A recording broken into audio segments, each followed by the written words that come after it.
Goddamn.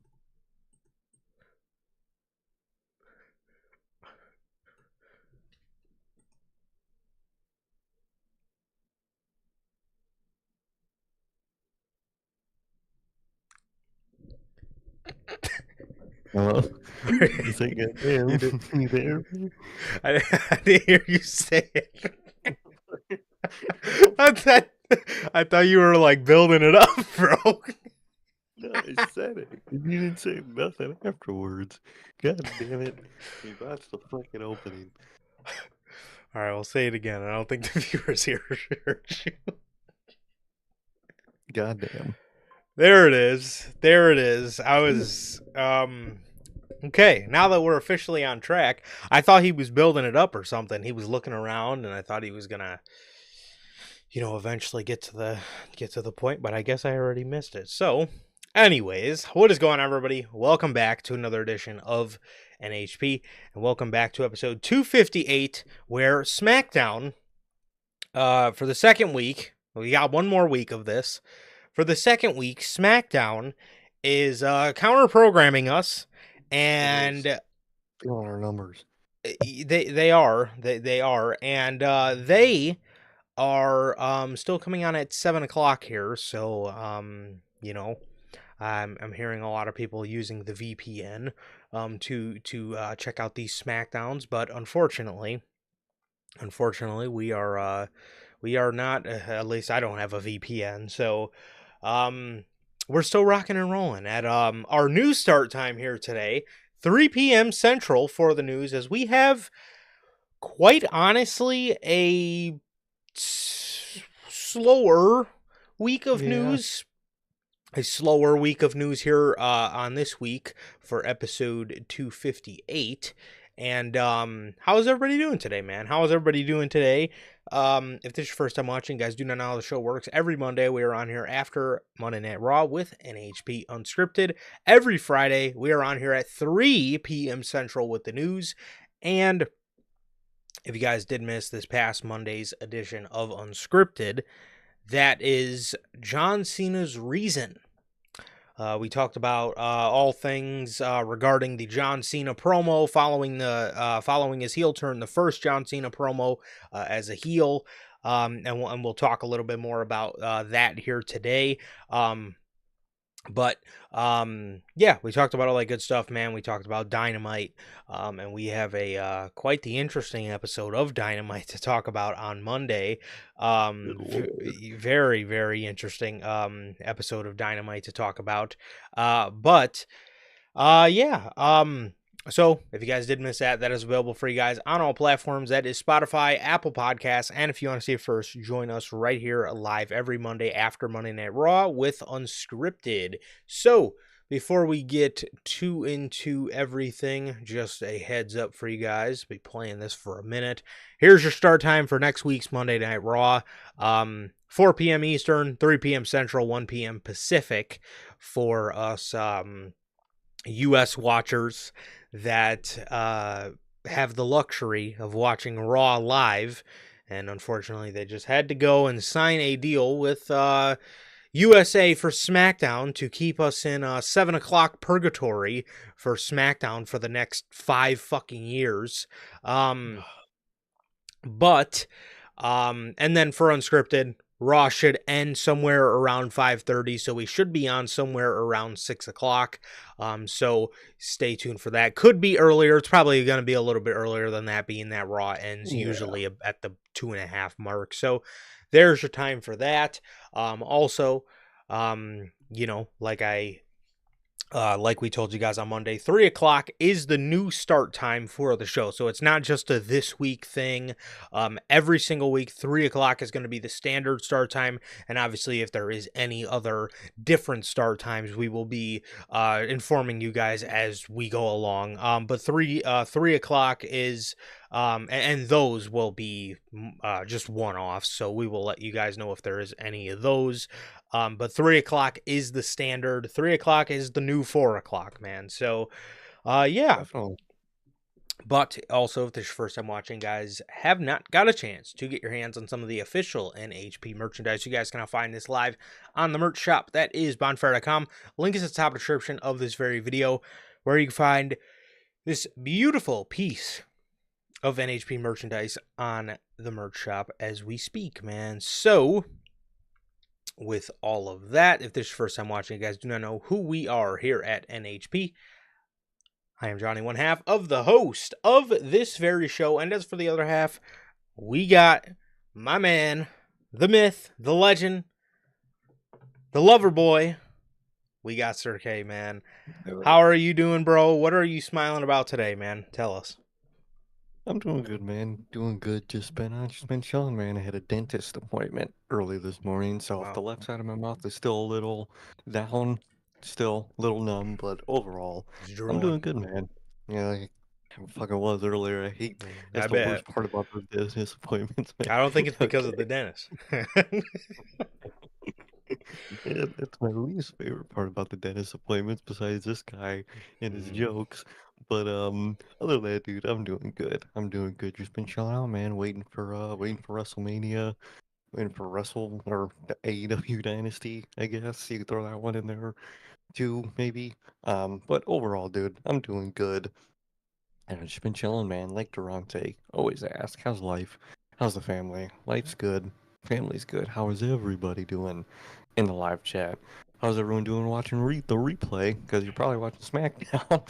Never fails. But what about you, bro? How are you doing?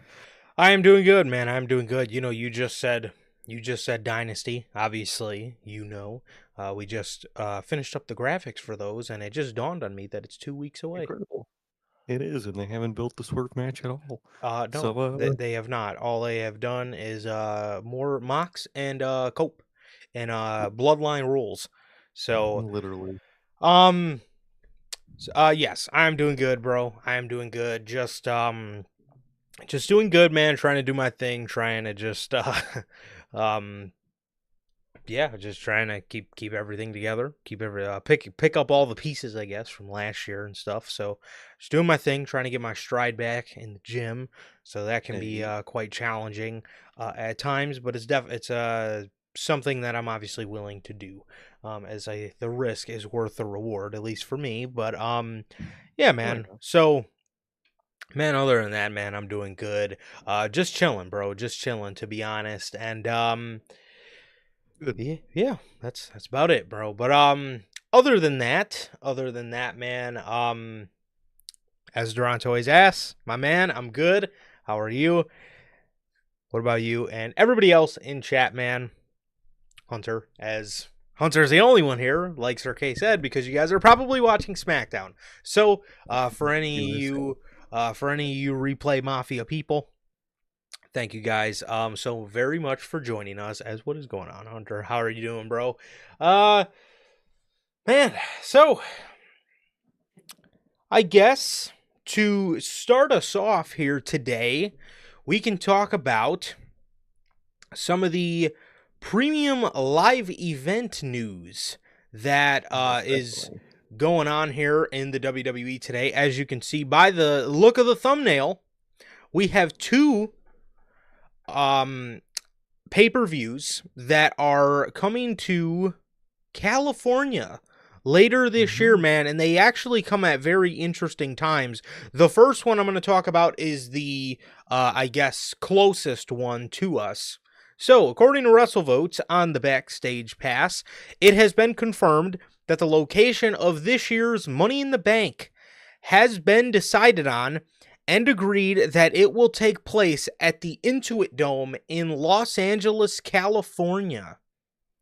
So the same place that they did the inaugural Raw on Netflix, the Intuit Dome's beautiful arena. We will be getting Money in the Bank there this year. A lot of people upset that Money in the Bank did not go to Chicago, as a lot of people, I think, wanted to see the rematch of John Cena and CM Punk 14 years later at that event. It goes to the Intuit Dome here. The Intuit Dome is a Whoa.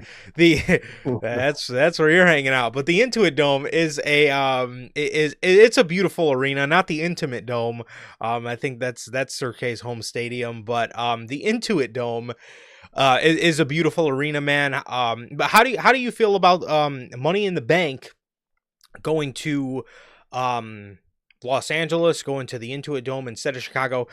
More importantly, man, how do you feel that this is the first time in 2 years that Money in the Bank is coming back to the United States? Do you think it was good that they did that to not, dry out the US market of Money in the Bank? Or did you want to see them stay away longer?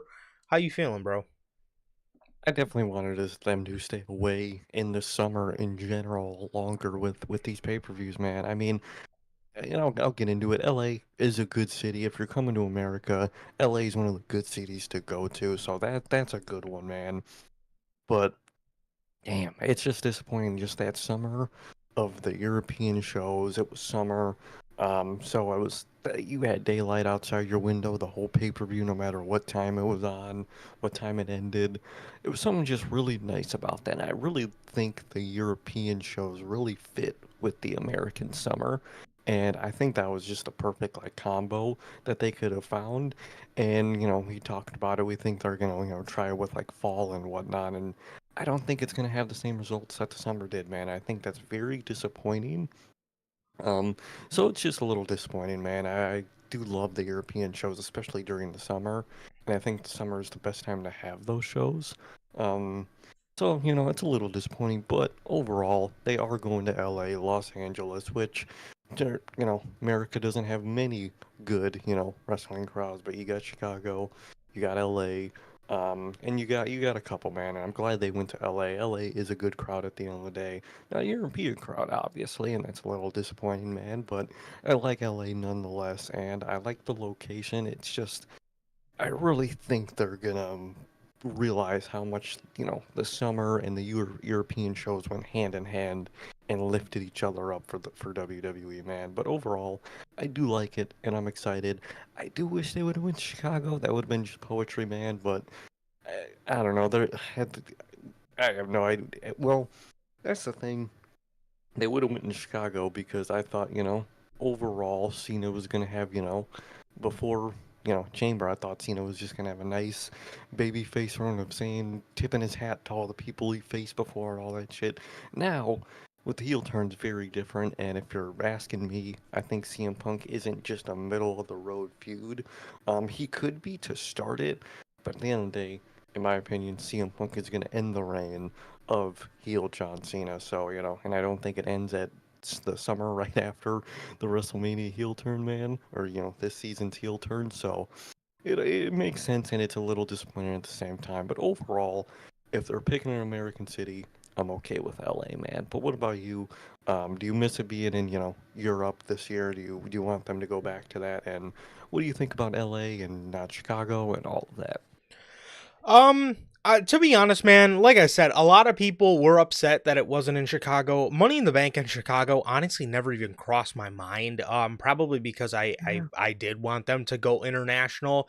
I mean, it's been 2 years, so I mean, I guess it would be okay to go back now, but after this year, I would like to see them stay away for another 2 years, just because um, the whole lay of the land looks kind of odd with Hmm. the lack of international shows.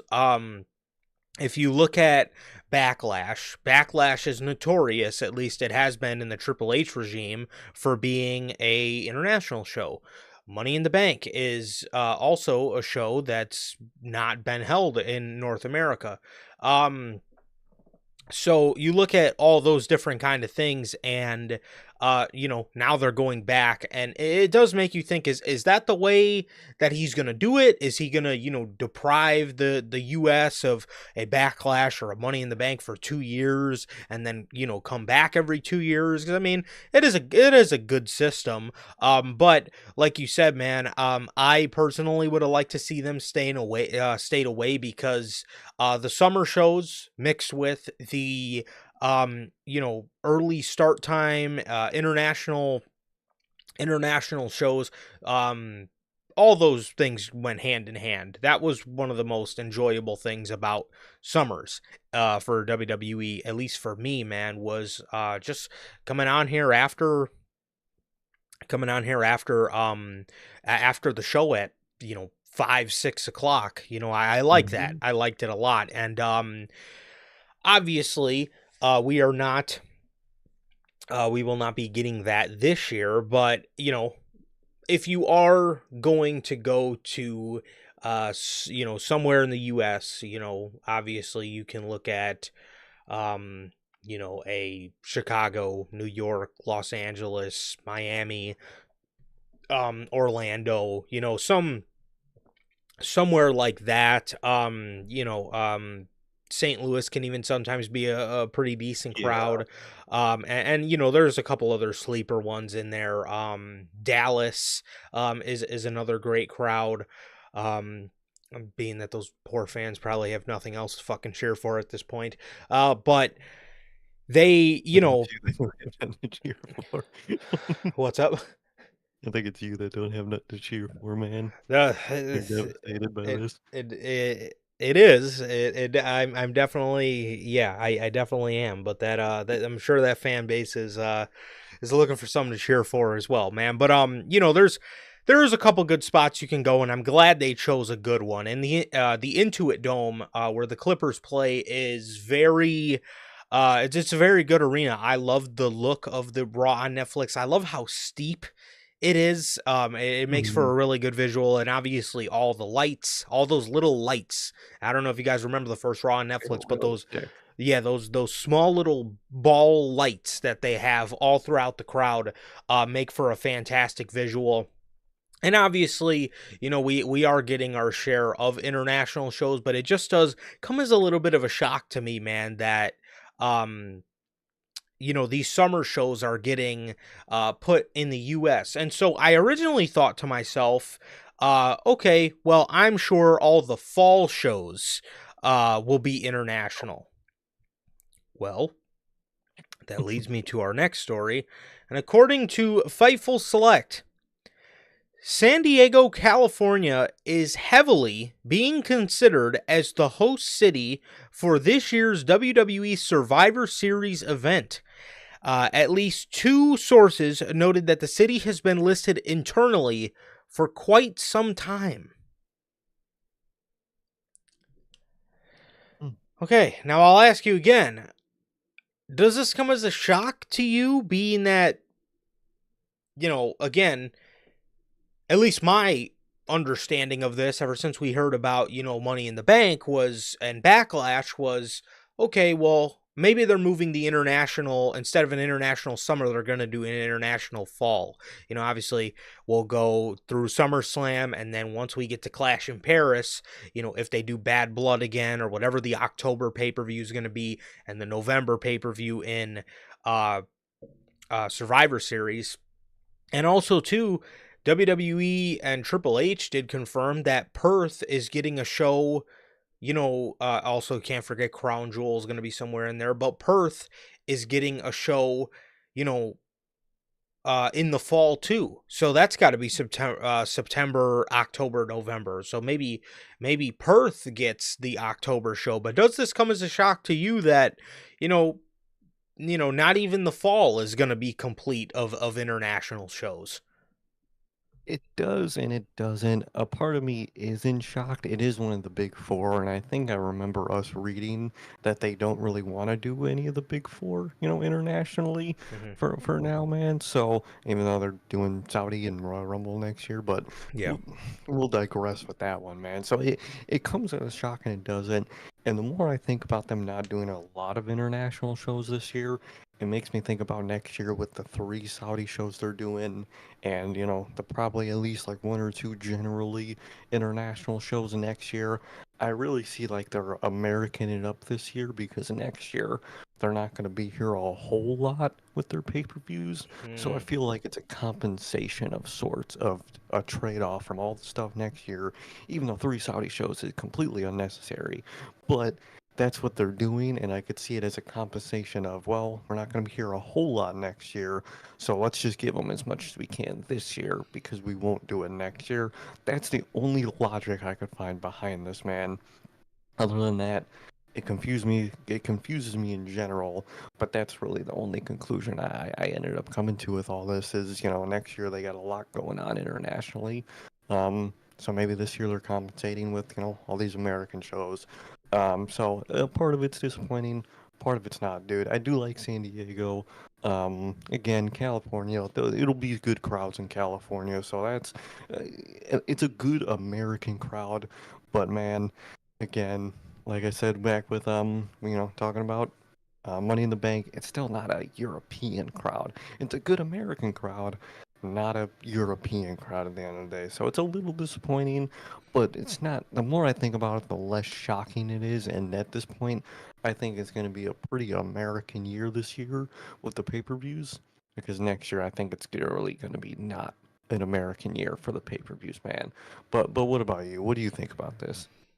That's a very good point. I think you make a very good assessment. I think you make a very good point there because I could very well see that being the case if you look at, I mean, look at all the venues that we've heard rumored for a while. You know, they want to go to Paris, which obviously they're doing later this year, but we've heard Mexico.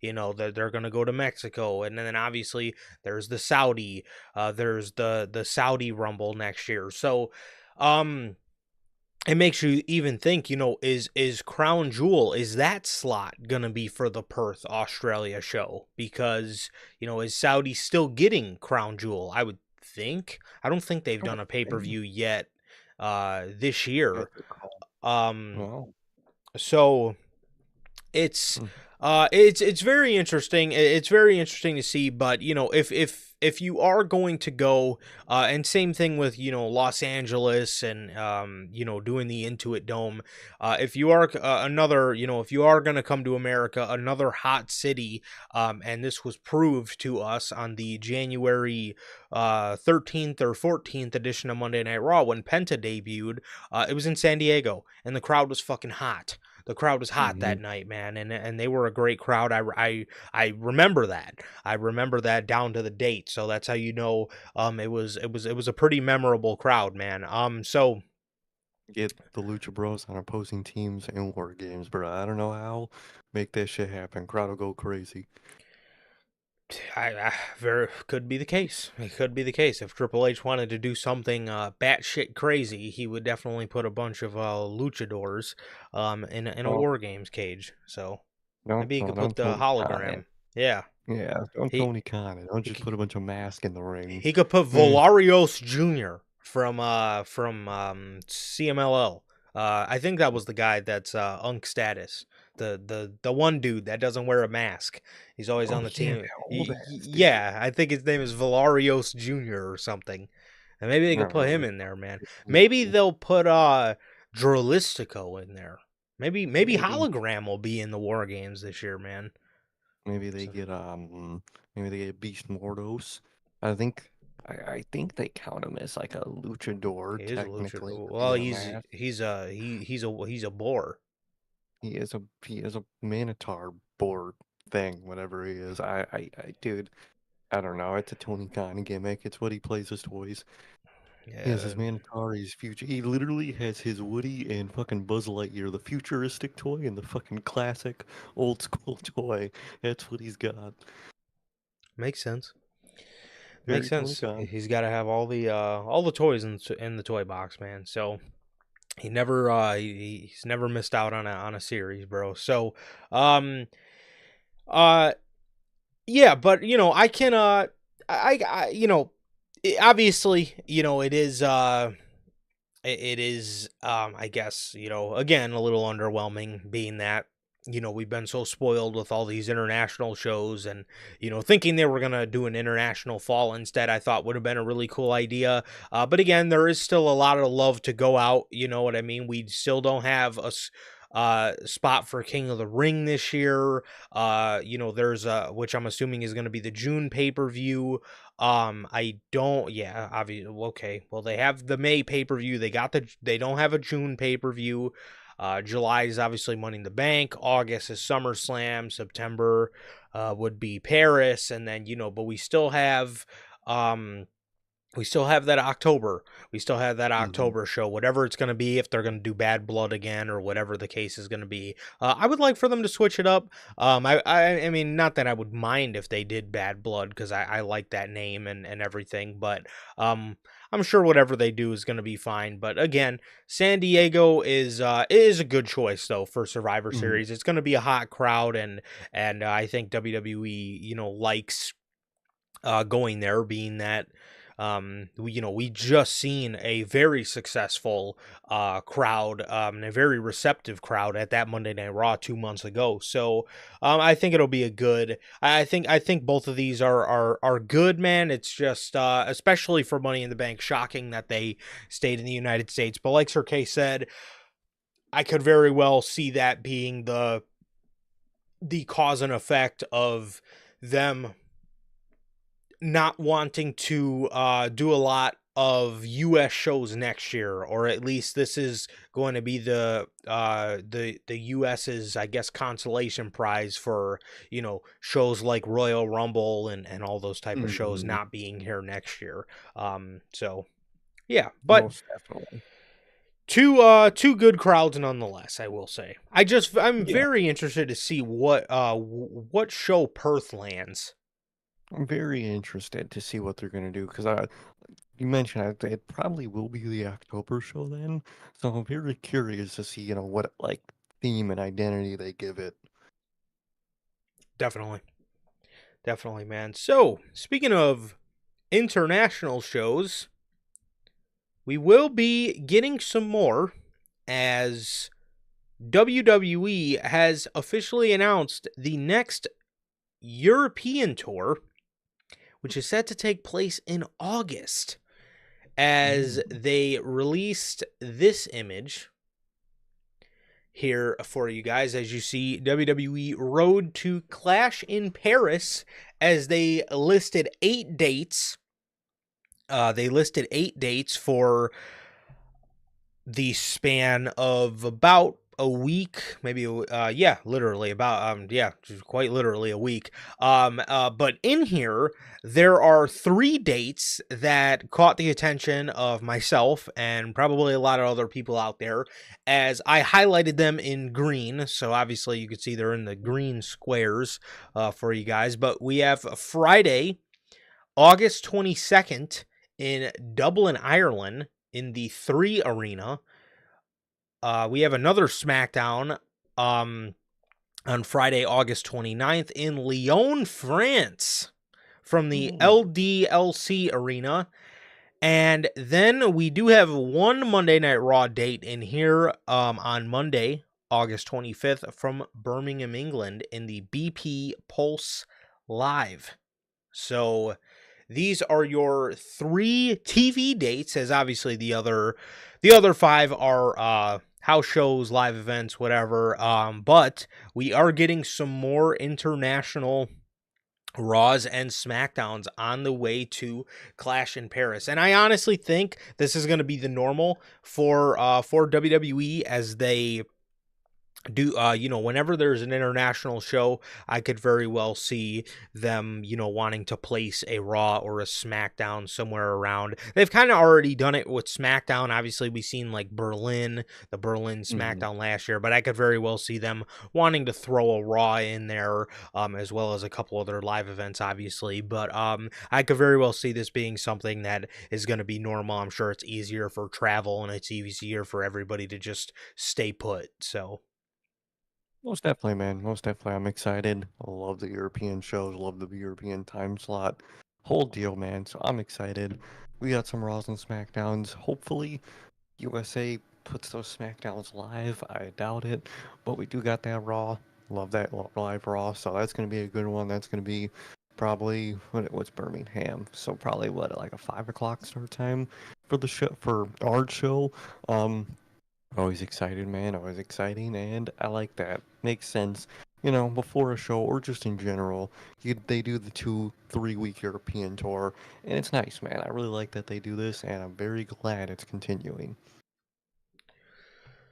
For sure. As one last time, here are your three dates for Raws and SmackDowns internationally, man. So excited for those. Very excited for Dublin. Very honestly, all three of the places they chose, I think, are very Hmm. good. With Birmingham, Lyon, and Dublin, I think are all very very very good. Um, Markets, and I am definitely going to keep my eyes open because I've been waiting for a Dublin or just a premium live event in Ireland as it is. I've been waiting for that for a while. I think that's going to be awesome.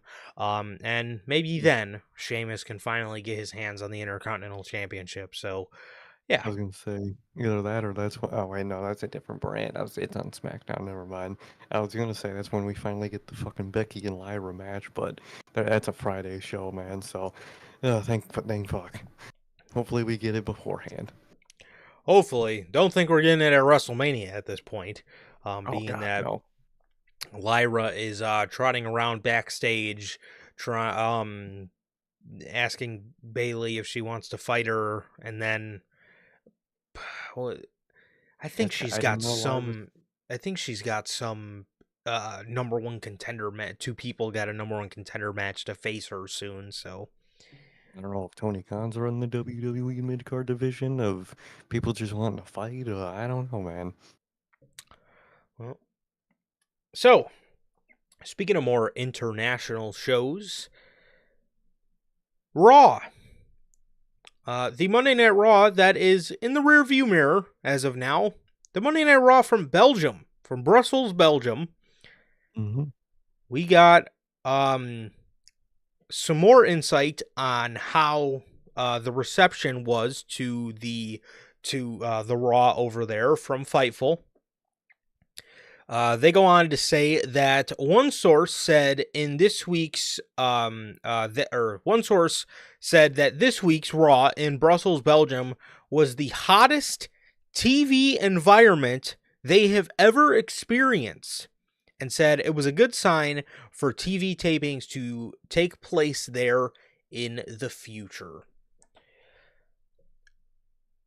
We stated on Monday that Monday Night Raw was heavily a carry job from John Hmm. Cena, Cody Rhodes, and the audience in Brussels. So, how did you feel about the environment for Monday Night Raw, and just what were your feelings, man, about just the atmosphere of the crowd and the feel of the show, being that this is the first international Raw with a different start time. I know it was pretty crazy for us because of the different start time, but obviously there's been international Raws before. Half of them get fucking spoiled for us before they even come Hmm. on.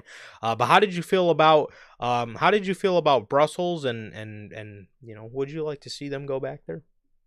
Most definitely, man. Love the live, cross upon European Raw. Loved it. Crowd was incredible. Like we said, they were one of the main carry jobs for that episode of Raw for the most part. Cena, Cody, and then the crowd, man. That crowd was incredible.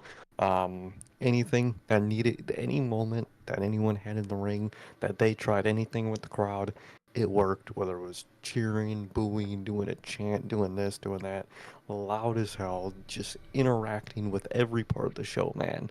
And that's what you love to see, man. Incredible crowd, and I'm glad it had a good reaction because I love these weekly televised episodes live, you know, at the different European start times. Again, we wish they would be doing that for America with SmackDown right now, Yeah.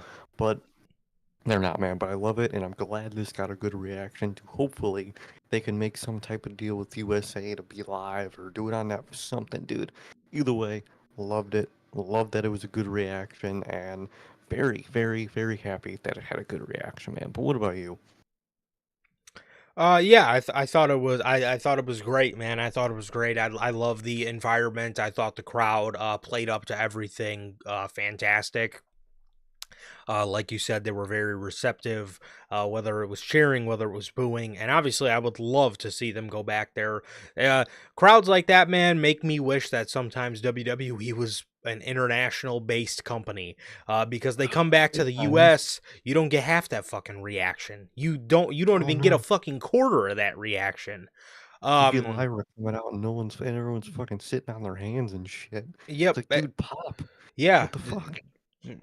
damn near, bro. I mean, it's it is it is quite embarrassing sometimes, some of these US shows that they go to, man, and the crowd is just is dead. They don't care. It's just, it is true, man. The US audience definitely does take some of this stuff for granted, for sure.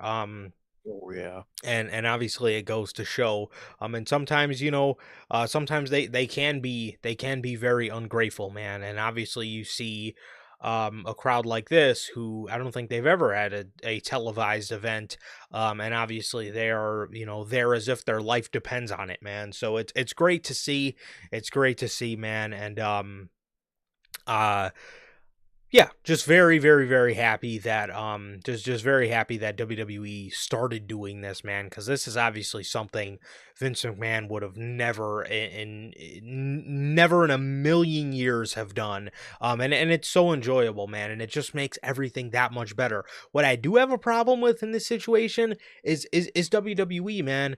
You can't go to Brussels, know you're gonna get a great reaction, and just put shit on Oh, the show and just go on fucking airplane mode. You know what I mean? You still have to put forth effort into the show. I know you're having fun and you're in Brussels and it's a great time, but we're still on the road to WrestleMania here, and these are pivotal shows, man. We are down to a month now. We're down to a month from the show, and a lot of times on television, man, it seems like they're just still fucking around. It's like, what are you fucking around for? You know what I mean? We talked about it on Monday, man. We got Jey Uso and Gunther doing the same fucking thing every week. They're doing the exact same fucking thing every week. Jey literally. Jey says he's doubting himself, and he's doubting People himself. are going He on. gets into a scuffle with Gunther backstage and ends it with yeet. Like, dude, we're we're Right. a, He we're a, has a match. He wins. Gunther comes out to choke him every time. what the fuck? It's just like, you guys got to get serious, man. I don't want to hear anymore. Yeet. You know what I mean? You're No. you're a month away from your championship match, bro. You're talking about the people are doubting you. Get it together. Get serious, because if you're not getting serious, don't you think that's probably why people's doubting you?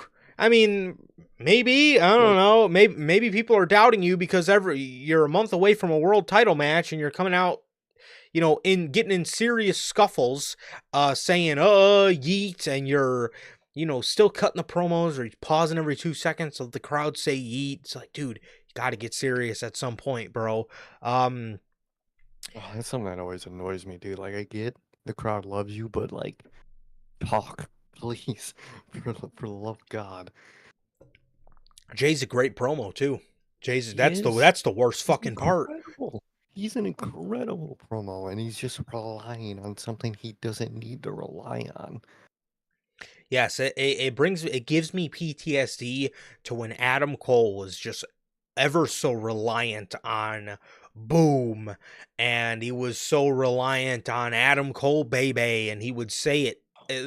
When he first came into AEW, I just remember Yeah. the baby and the Boom, and just, Story time with Adam Cole. oh Like, god, dude, it's just every time. so much, dude. But yeah, I mean, that's honestly that's where I saw the problem with Monday Night Raw this week, is in, obviously, Cody and Cena, I thought, did their work. I thought they did great work, and they did their thing.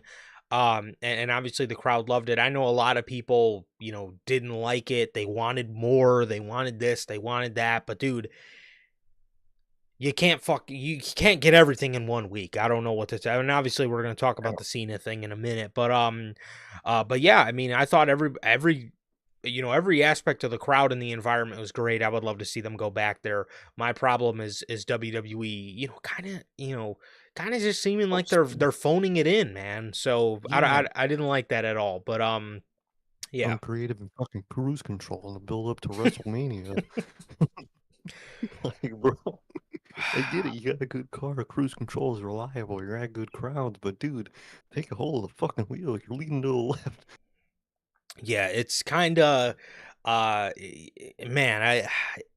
I don't know, man. I don't know. I don't know how it annoyed me so much on Monday, dude. That backstage scuffle where they're pushing each other, and Gunther even said something about his brother. You think he said something to him like, "I talked to your brother Friday, and he's just as stupid as you are."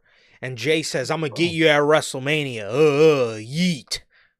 Motherfucker, bro, you he just just talk shit fucking like, said bro, you and your brother are fucking dumber than a bag of rocks, basically. And bro, you end that your with your catchphrase, like your whole character is based around your family. He just said something about your family. Square up with him, bro. Something. it's just Ah, I don't know, man. Shit like that is just like come on, man. This is your world title program, man. This fucking match feels like the build to this match feels more like they're on a collision course for the fucking continental title. literally. Not the world heavyweight title. I mean, come on, bro. You you've been saying it a lot, and it's very true. He was fucking treated better as an IC champ than He he is as was. a fucking world champion, dude. That was more put on a pedestal than this world title, dude. Insane. So, moving over to the John Cena promo from Brussels. So, it emerged following following that Raw on Monday that there were plans that had to change while the event was live because the Rhodes and Cena segment was running long. WrestleVotes reported on WrestleVotes Radio or the Backstage Pass that the segment only went long because WWE allotted just 15 minutes for the opening exchange. The confrontation between John Cena and Cody Rhodes ultimately lasted around a half an hour. The segment was about 30 minutes. So they say, after speaking to my sources regarding this past Monday's Raw, we are told that the beginning of the show went longer than initially planned because the opening segment between Cena and Rhodes was slated for 15 minutes. Due to the overrun in segment number 1, much of the content then featured on WWE social accounts such as Maxine Dupree, Natalia Alpha Academy segment, along with the Bailey and Lyra spot, was indeed planned for the live broadcast.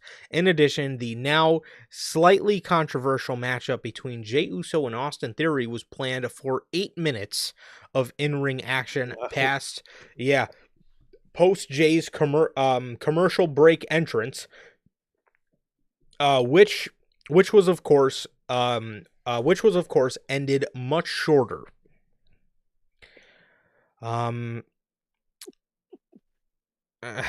Okay, well, let me go ahead and because I know. Let me see. Okay, so we had a John Cena promo on the show. We had a Penta and Ludwig match. We had a Judgment Day backstage. We had Dakota fucking Kai versus Ivy Nile on the show. Yep.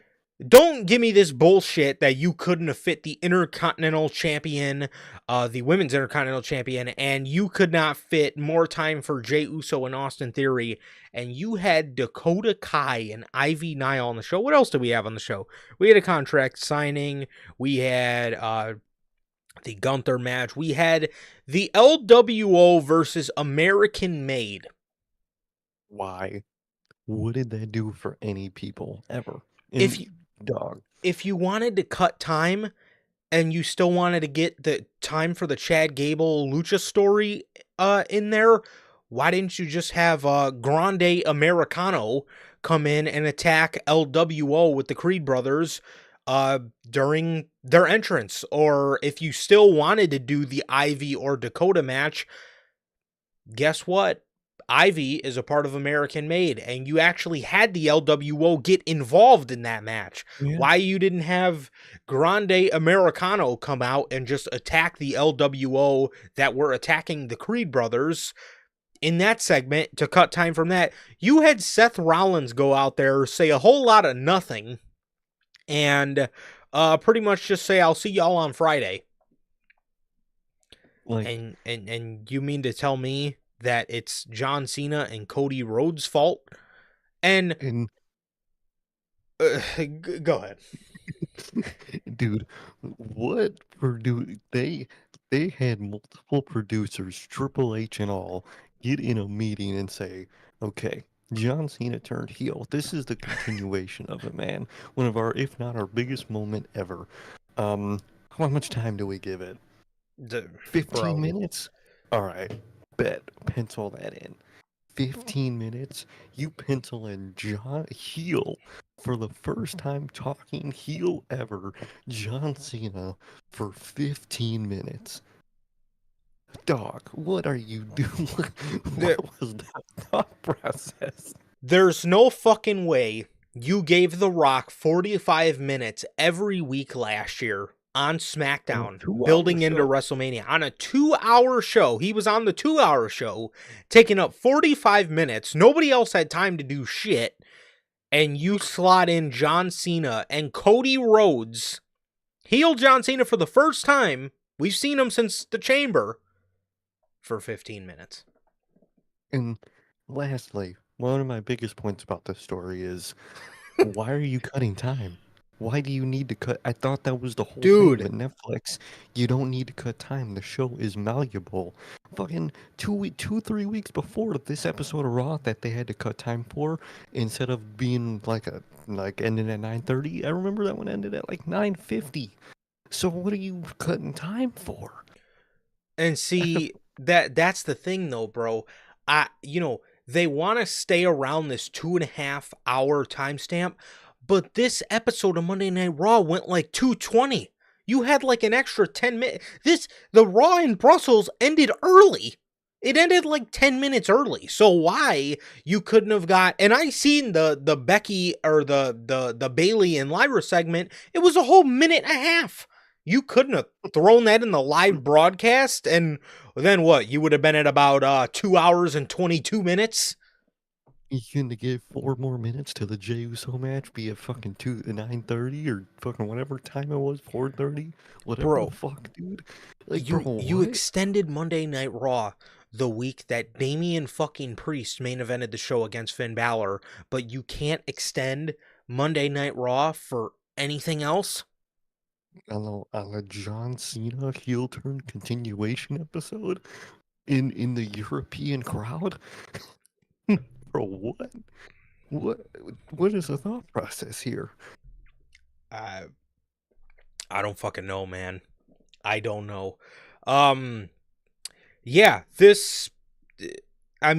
again, how you slot this in for 15 minutes is completely beyond me. Again, being that you gave The Rock 45 last year during that WrestleMania build. And John Cena's shit was of substance. Again, I know, and it's not everything. Everybody wanted to hear about him selling his soul and this and that. And dude, we got 2 more weeks of fucking television. He's gonna have to say something then. You don't think that's gonna be brought up eventually? I mean, do you want him to fucking sit out there for an hour and a half and read a whole fucking excerpt about the last fucking 20 years of his career and how much he fucking hates all of our guts? No, we're going to need something for, this is the problem with wrestling fans, man. You give them something and it's really fucking good and they say, well, they didn't even touch on that. Dude, he's not only is he going to be here all year, he's going to be here the next 3 weeks now 2 weeks on Monday Night Raw. Let it breathe. You're acting like they fucking New Day the guy. I get when it gets to a point like the New Day guy where you're like, okay, can we fucking do something here? Can we get a move on something? Yeah. Okay, Triple H does have a pattern with that for certain people, but dude, this is the start of the heel turn. You want it all explained in one night? Yeah, okay, Tony Khan. I mean, these people are acting like they want him to sit out there with the Chris Jericho and Dean Malenko list of 1,000 holds. You remember that long ass paper that Oh my Jericho was god. reading off of? They act like they want John Cena to sit out there all fucking night and read through the entire thing in one go. Like, dude, chop it up a little bit. Let's save some Yeah. for next week. You don't think Cody's gonna eventually mention some of these things, like John selling his soul and the desperation for 17, and John could have easily clapped back at Cody Rhodes this week, but he stayed quiet. He let it Right. breathe. He soaked it in. You know what I mean? And I'm sure we're going to see more promo. I'm sure we're going to see more action where John Cena fucking pummels Cody Rhodes. I'm sure we're going to see it all again. It's week 1, bro. It's week 1. They did this, not too long ago, man, with they did this not too long ago with when Monday Night Raw moved to 2 hours. You know what I mean? Hmm. The first week, the first fucking Oh, week. this sucks. This sucks. This is how you know TV's meant for 3 hours in the day. Like, dog, it's the first fucking week. Can you let him get a groove? And then guess what happened? By the time we Oh, got to the end of the year, Monday Night Raw was going great at 2 hours. And it wasn't perfect, but there's no weekly show that's fucking perfect. and now damn near every week. Man, 2.5 hours. That is the perfect length for a wrestling show, man. You fucking hated 2 hours, now you love 2.5, but you missed the three. Bro, what do Uh, you want? What do you want? You don't know what you want, If but you it's, want it. my dad told me this a couple years ago, and it's so true. You're fucking damned if you do, and you're Mm. fucking damned if you don't. So, Oh, they put John Cena on this week. What assholes. Oh man, they put John Cena on. But that wasn't fucking enough, man. What the fuck? Dude. uh, Fuck. it's It is. I mean, it is. It's. I mean, it's a testament to. I mean, we know that, bro. We know that it's a testament to what we do here as well. You say something Yeah. good about AEW, you're a fucking mark. You're an indie mark. You're a neckbeard. You're a fucking fat slob. You say something good about WWE. You're a fed cocksucker. You're a this. You're a Head fucking dick build. You're bouncer. the You're a sex what? trafficker. Yeah, you like. You say something bad about AEW, you're the fucking the dirt on the bottom of their shoe. You want to see the company die? Like, what the fuck? What are you talking about, bro? Anyways, anyways, man. Going back to John Cena.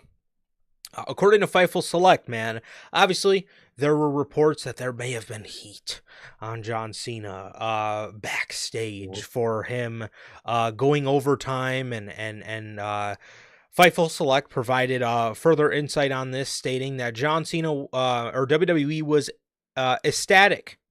They were ecstatic with the reception that John Cena got on Monday Night Raw. So I guess that puts all the chatter to sleep, and I think that's all it ever was chatter. First of all, two things. Why would John Cena get heat?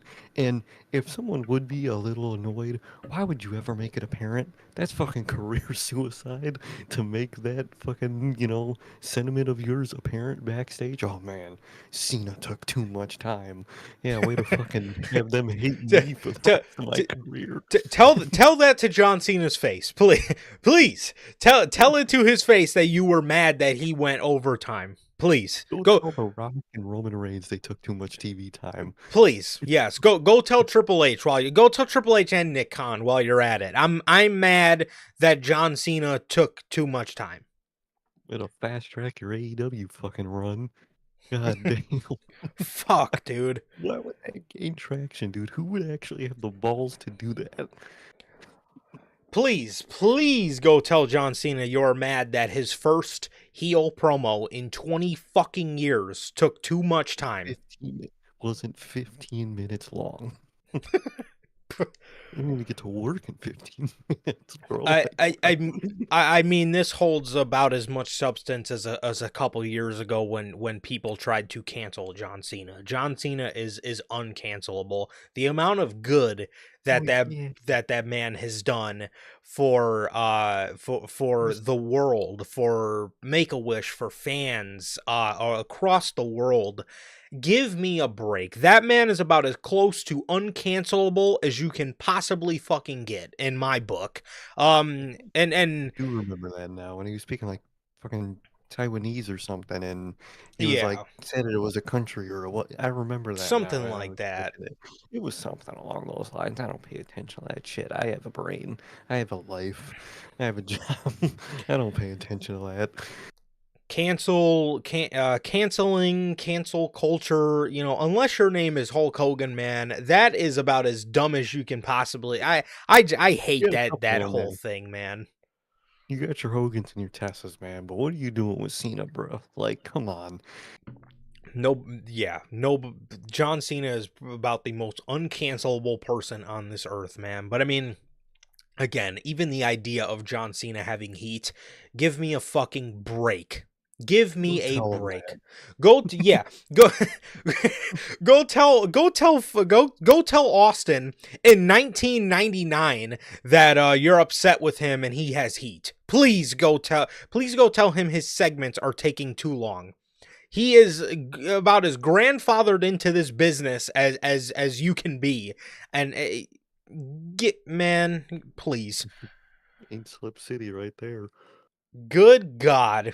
So speaking of John Cena, his heel antics are keeping up, as according to PW Insider, On Location is offering a special intimate meal with John Mm. Cena at a 5-star restaurant during WrestleMania 41 week. About 20 tickets are available, going for about $25K per person. There has also been other superstars to do something like this, as we have seen recent reports of Hulk Hogan having a skybox where you can sit in it with him. You can drink real American beer Real for American about beer, man. for about 10K per person.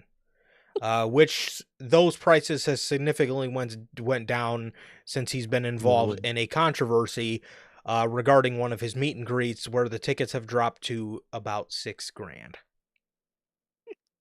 first of all, dude, first of all, an intimate meeting with John Cena, or an intimate dinner. If I'm having an intimate dinner with anybody, it's not going to be John Cena. Listen, Hey I would man, love to have, I would love to talk to Cena and, talk his ear off, man, obviously. But $25,000 for an intimate dinner? We better fucking, what was that one movie, with the Fox and the Hound, was it? That shit better be going on at that point for $25,000, because holy shit. Is those did you see the Triple H one? It's like $8,000 to meet Triple H for WrestleMania the tickets. fuck, Like, dude, dude. what are you people thinking, bro? Who besides fucking Twitch streamers are gonna go pay $25,000 to meet John Cena? That is crazy work. So this is probably one of the craziest cash grabs I think I have ever fucking seen. And this is just WWE is hilarious. How much they are dipping their fucking nose No into chance. anything that anything that sniffs money. They are just like fucking hounds on this shit, man. Um So and to shameless. 20 people, you're probably not even going to get a fucking word in because everybody's just going to be trying to talk to him. Hey Um man, and wrestling fans, half of them are gonna be asking the dumbest things ever. Like, oh ugh. man, if you Hey see John, all are these you fucking excited for your match tomorrow? No. Literally, you've seen how these fucking media scrums are. It's just gonna be that, but you can't get a word in because they're asking him if he wants to wrestle fucking Taylor Swift or something. Like, what the fuck? You want to wrestle Vin Diesel at WrestleMania and during your last retirement run? No, What do get you the think fuck about a out of triple here. threat with you Hobbs and Don Oh, Tarantino like you know, or what Don Toretto, whatever the fuck Toretto, whatever Tarantino, whatever his fucking name is.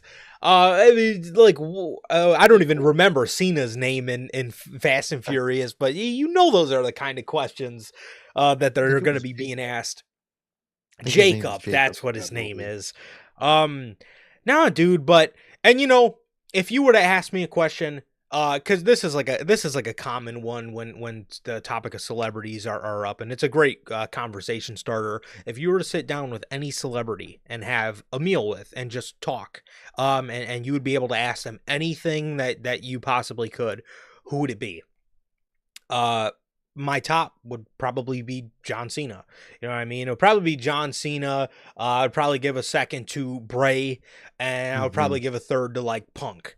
You know what I mean? Yeah, Or Roman is probably in there as a number. Well, at this point, that's probably my Mount Rushmore. I love you, those Johnny, four. but God fucking damn it, dude. Um, God damn it, Triple H. God fucking damn, dude. Um, those would probably be my options. But John Cena is probably one of the main ones. But 25K and you're in a room with 20 other people, again, you're probably not even going to be able to get a fucking word in. You know, Can't eat my dinner because it fucking stinks in the fucking room, dude. Like, what the fuck? Am I paying for the dinner too? With this dinner cover? Can I order 3 steaks and it's covered by my $25,000 ticket? the, Like, what? man, this is a crazy ass cash grab by WWE, and my God, I mean, how ridiculous is this? And who the fuck is to pay $6,000 to sit in a fucking skybox with Hulk Hogan? Who is Drink doing some that, bro? shitty beer. Like, what? what the fuck? It's like, dude, what? No, I'm okay. He's probably gonna sit in there and tell you the infamous Andre story, man. What? What? What did Andre, the 1,000 Andre pounds. weighed 1,000 pounds? He said it on one of the dark side of the rings. It was Andre. He weighed 1,000 pounds, Jack, and I picked him up and I tore every ligament and bone and muscle in my back. And like, dude, what? So you died allegedly is what you're telling. So So so you so Herculed a 1,000 pound man and didn't collapse instantly and just have him fall on you and kill you. good God. WWE are some of the craziest cash grabbers in the world today, man. I mean, Yeah. uh, again, I'm sure they're gonna find some some rich preppy family that's willing to pay 25K per person to have the whole family come out and have a meal with John Cena. But good lord, I mean, what is that, bro? I don't know, man. So we brought to you guys last week the whole roast of WrestleMania thing, and uh, it is being confirmed as of Variety. WWE has announced a special untelevised event titled The Roast of WrestleMania, hosted by comedian Tony Hinchcliffe. The show will take place on April 20th at the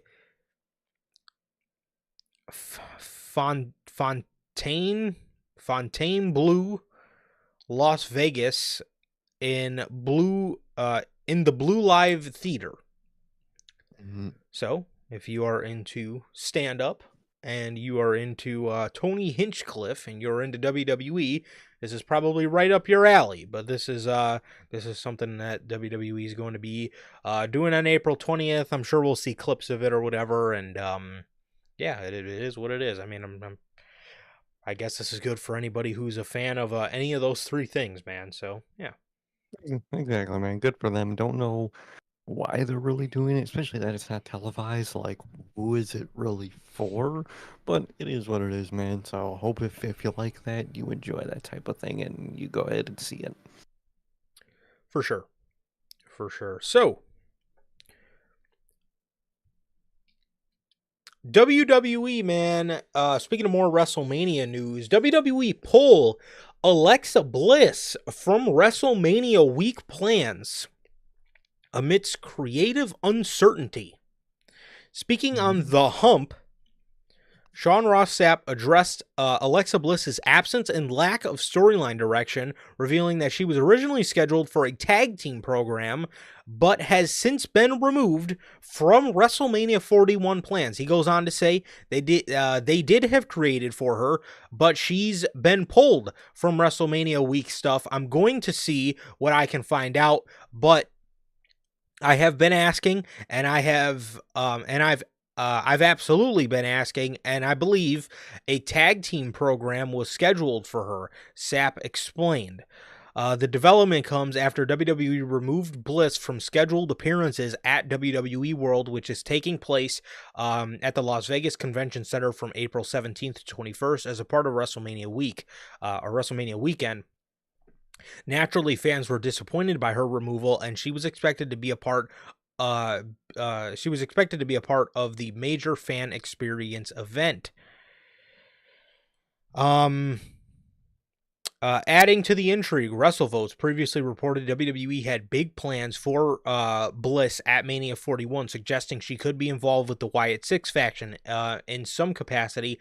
However, Bliss is still absent from television and no signs of an imminent return.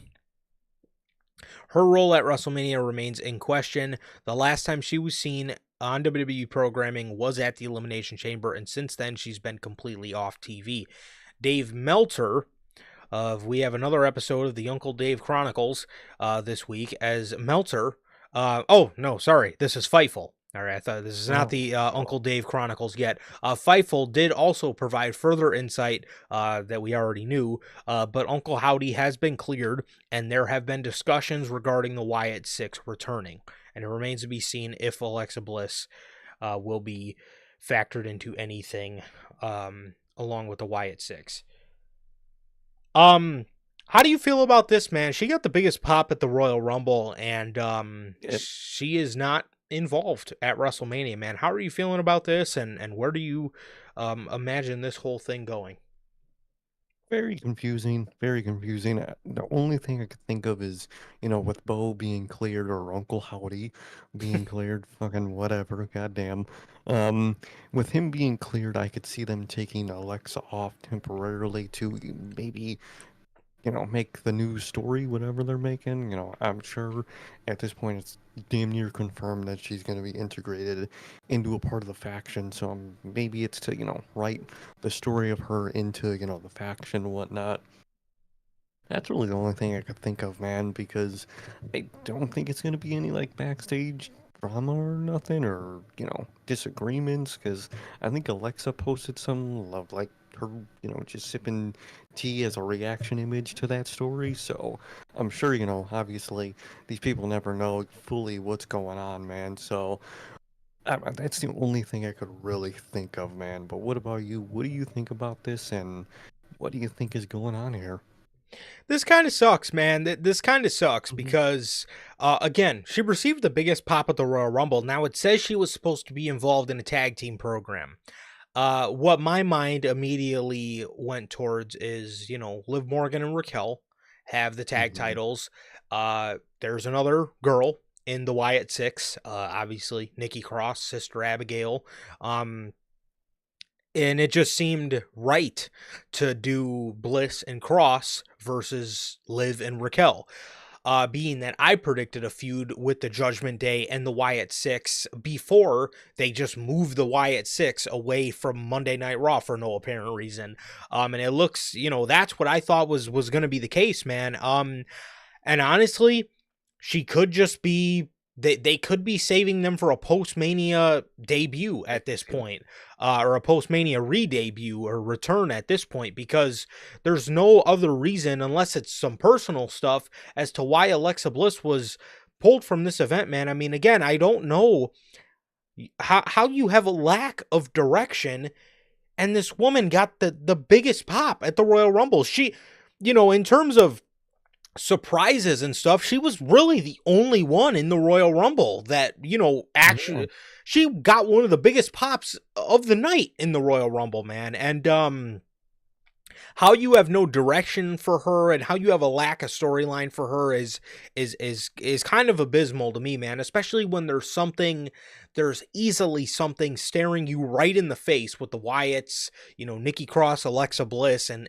against Liv and Raquel, man. It makes sense. And again, the Wyatt Six, they don't like dysfunctional families. They don't like stuff like that. Mhm. You know what I mean? Which is why a lot of people have pointed them towards, the bloodline or the Judgment Day. And it just seems the Judgment Day staring them right in the face, man. And I don't understand why. I don't understand why I don't understand why we have a lack of direction for a lot of women. But Yeah. Alexa Bliss and Nikki Cross, and I mean, you could lump the whole Wyatt Six are a part of that list as well, man. Because especially with the Wyatts, I do not know how you fuck that up. I know how you fuck that up, but it just It's mind blowing to me. it is. It's very, very mind blowing to me, man. So that is that, and it is a mess, man. It is a mess, and I'm telling you right now, Bo Dallas, Dexter, Eric Rowan, and all these people in the Wyatt Six, they seriously need to sit down and talk to Triple H and see what the fuck he sees in this group, if anything, because Yeah. they need to have a much more clearer direction. And again, they need to sit down with him and legitimately say, dude, what do you What see the for fuck? us? Because if If if they if don't, if we are going to be an act that is featured, once a month on this show, then this isn't something that needs to happen. And they seriously need to sit down with him and say, look, either we're going to be regulars on the show and we're going to be an actual faction on the show, an actual human faction, not trotting around in a mask, which is really only one of them that's trotting around in a mask. Everybody else takes their fucking mask off, so I don't know what the problem is there. They seriously need to tell him they need to be regulars on the show or this is going to fail, because mhm, they have yet to connect with the audience other than Bray Wyatt innuendos, and they get good reactions, but they're not there enough. They're not there enough to the point where people can connect with them. People, again, they connect with them off of visual, and they connect with them because it's a Bray Wyatt tribute faction and they're going to be beloved for that. But nobody has fallen in love with these characters that are so easily to fall in love with, because they're all humans and they all have their own story to tell. And they don't let they anybody don't. tell shit. Anytime we saw the human side of them, it was incredible shit, dude. Anytime Bo would talk about it, anytime that one Eric Rowan one where he Yep. was fucking crying, that shit made me tear up, bro. That's how good it was. Those therapy sessions were goaded, and we have nothing. We have nothing. Nothing. Um, and it sucks. It really, really sucks, man. It really does. But I hope they get it together. And again, I hope there is a serious redirect with their creative and everything they got going on by the time of their return, because it cannot continue the way it is. Oh, most definitely, man. It cannot. Yeah. Oh, well, looks like we got another Ray Phoenix teaser, so it is quite evident that this is definitely Ray Phoenix for sure. No name yet, obviously no name. Uh yeah, but these are quite obvious, his tattoos and whatnot. So, Overall tease. oh, Oh, okay. been reading the ringside story. It fucking doesn't even say what happened on TV this week. There's another Aleister Black tease, and Okay. there's a flash of something at the Oh, end of okay. it, but I can't make out what it is. Here, I can go ahead and send it to you. Oh, yeah, that's 1,000% Phoenix. Watching that. Oh, for sure. 1,000%. Oh, there you go. Thank you. Yeah, Oh, there's wait. What the fuck? it maybe looks like beads, maybe like the beads that were hanging off of the antler mask, maybe. Yeah, he would always have like those beaded necklaces, I think. So probably that. Yeah, this is another Aleister Black tease. It says 4 again. And And it looks like there's something else like after the 4, but it's kind of foggy. So yeah, 4 uh, 4 3 it looks like a 3, but he always uses those like symbols. Could be just one of those. could But be. either way, it's most Yeah, obviously Aleister Black. for Either sure. way. For sure. Well, yeah, man. So that is the news on Alexa Bliss. Actually, more WrestleMania, I guess, sort of weekend news. Before we actually get to Aleister Black, the Hall of Fame. More importantly, Sting. No, Sting's not going in the Hall of Fame. He's actually already in the Hall of Fame. Hmm. But according to Fightful Select, WWE is planning on making overtures to have Sting induct Lex Luger into the WWE Hall of Fame class of 25. Luger and those close to him informed WWE that Sting was the preferred choice. No word on if it would require for AEW to sign off on Sting's appearance, but it is all being worked out to potentially see the Icon induct Lex Luger into the Hall of Fame. Look, man, if that's what Lex wants, this is his Hall of Fame induction, and I believe that Sting should be the one to do it. And I really, truly hope AEW does not stand in the way of that. Tony usually is pretty cool about these kind of things, and he loves Sting. And you know, he is, we've seen this before with Billy Gunn. This is the only thing that scares me is he going to have some sort of stipulation? Is he going to They have don't some meet. sort of exactly? Is there going to be some sort of stipulation that WWE is not going to meet? I certainly hope not, but Tony, a lot of times, man, Tony is a good dude, and he can like I said, at the end of the day, he is a good dude, and when it's for things like this, he attempts to do the right thing. So hopefully for a Hall of Fame induction, he will let Sting do this, and I think this is the only way to go. Most definitely. I hope they, I don't want to hear no company this, company that. I don't care, man. It's a man's Hall of Fame speech. Let him get whoever he wants. If he wants Sting, it should be Sting, man. I don't want no beef from this side, Yeah. from that side, no pettiness, none of that. I just want Sting to be able to be there if that's his choice.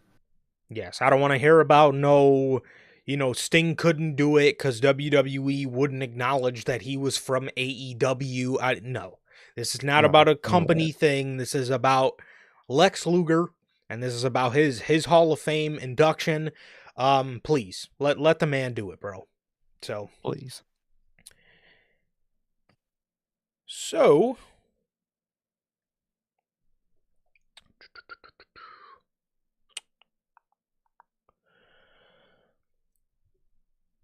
Aleister Black.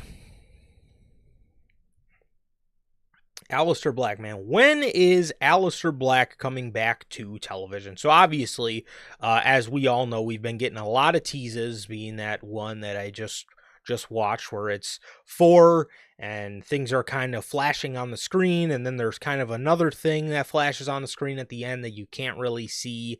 But we have been seeing these.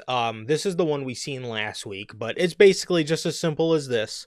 The number 4, popped up around a bunch of smoke on a black background. So, very Aleister Black kind of vibe to it. This is what we've been seeing as of the past couple weeks on television. So, according to PWN, Aleister Black is not expected to return to WWE before WrestleMania 41. Instead, the former NXT champion is set to appear on WWE programming for the first time since 2021 on the post-WrestleMania edition of Friday Night SmackDown from the Dickies Arena in Fort Worth, Texas. Do you think it's a good idea to save him post-Mania? Would you have him, would you have booked him to come in had you had the pen before WrestleMania? Well, if I had the pen, a lot of things would be different with, the SmackDown he'd be coming into. So, Yeah, you ain't lying. overall, dude, fuck it, hey, that mid-card division. Because you can slide him into the mid-card division before WrestleMania if you really wanted to, and if you really wanted to get a boost into WrestleMania. But like I mentioned last time with the proposal of that, it would be LA Knight basically overall facing the same mentality of a character he did with Shinsuke. And overall, dude, I just think it's best to, have LA Knight defend. And, one of his first challengers coming out of WrestleMania is the returning Aleister Black, man. So I think it is best to save him after WrestleMania. Love those post-WrestleMania debuts. And let Aleister Black be one of them, man. So overall, I think it is the best choice, creatively and just in general. And I'm glad that's the overall direction, man. But what about you? Would you debut him beforehand, or do you like that they're waiting? I actually love that they're waiting, man. I love that they're waiting. The more surprises, the better. Those are what make those, Those episodes. after those post-Mania shows, is who's going to come in, who's going to return, and all this stuff, who's, getting a fresh start. It's like WWE turning over the paper and just, Hmm. starting with a fresh sheet. And obviously, people coming in, debuting, returns, all this kind of stuff, new stories and whatever. That's what obviously we love about those post-Mania shows. And I think saving Black, one of my original, ideas, or I guess thoughts, was, maybe you have him come in before WrestleMania and challenge for the U.S. title. But again, I don't really know how much I would like to see that, like Sir K said, because it's just very similar to the story they kind of did with Nakamura and LA Knight with, the darker character getting in LA Knight's head. And it looks like they're going to be going some sort of route with the U.S. title with LA Knight and members of each bloodline. So I know a lot of people are thinking LA versus Jimmy versus Jacob. I would actually like to see LA versus Solo versus Jacob versus Jimmy. And I would love to Hmm. see the implosion of Solo and Jacob maybe happen in that match. You know what I mean? Most Where definitely. Solo is saying, I think Jacob needs to win, or I think Jacob deserves a shot, and all this stuff. And somehow, maybe Jacob goes for a cover, Solo breaks it up, or just storytelling within the match like that. I think would be very good. Either that, or you can do the triple threat, and you can still have Solo get involved. But I think having Solo in the match would be cool. And I also think leaving him out of WrestleMania after the work he did as the tribal chief and how well he came into his own, in my honest opinion, I think it would be a bit. I think it would be a bit of a snub to keep him off WrestleMania, in my personal opinion. But, Hmm. but yeah, I mean, saving Black for afterwards, I think is the right call, and I think it's just best to. I would even save Rey Fenix for post Mania, or maybe you do. Maybe you do something with you can't really do Chad Gable and the Creed brothers versus the LWO, because who the hell wants to see that? We see that all the time on Monday Night Raw. Maybe you do something like the New Day and Chad Gable versus um you know uh members of the LWO, and maybe you have Rey Fenix come in to help the LWO. Maybe it's Ray, Dragon, and Joaquin, but then, Joaquin gets taken out or whatever. Here we are, debut Ray Phoenix to come in and help LWO at WrestleMania, and then go back to SmackDown to do his own thing and stay the fuck away from the LWO, being that, Penta is going to be doing his own thing on Monday Night Raw with the IC Championship. So maybe that's a route they go. But other than that, man, I would probably have them save Ray for after Ray Phoenix for after WrestleMania as well.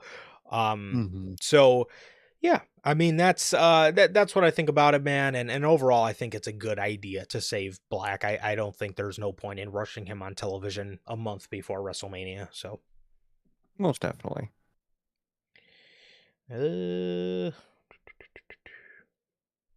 Jumping back over to actually no.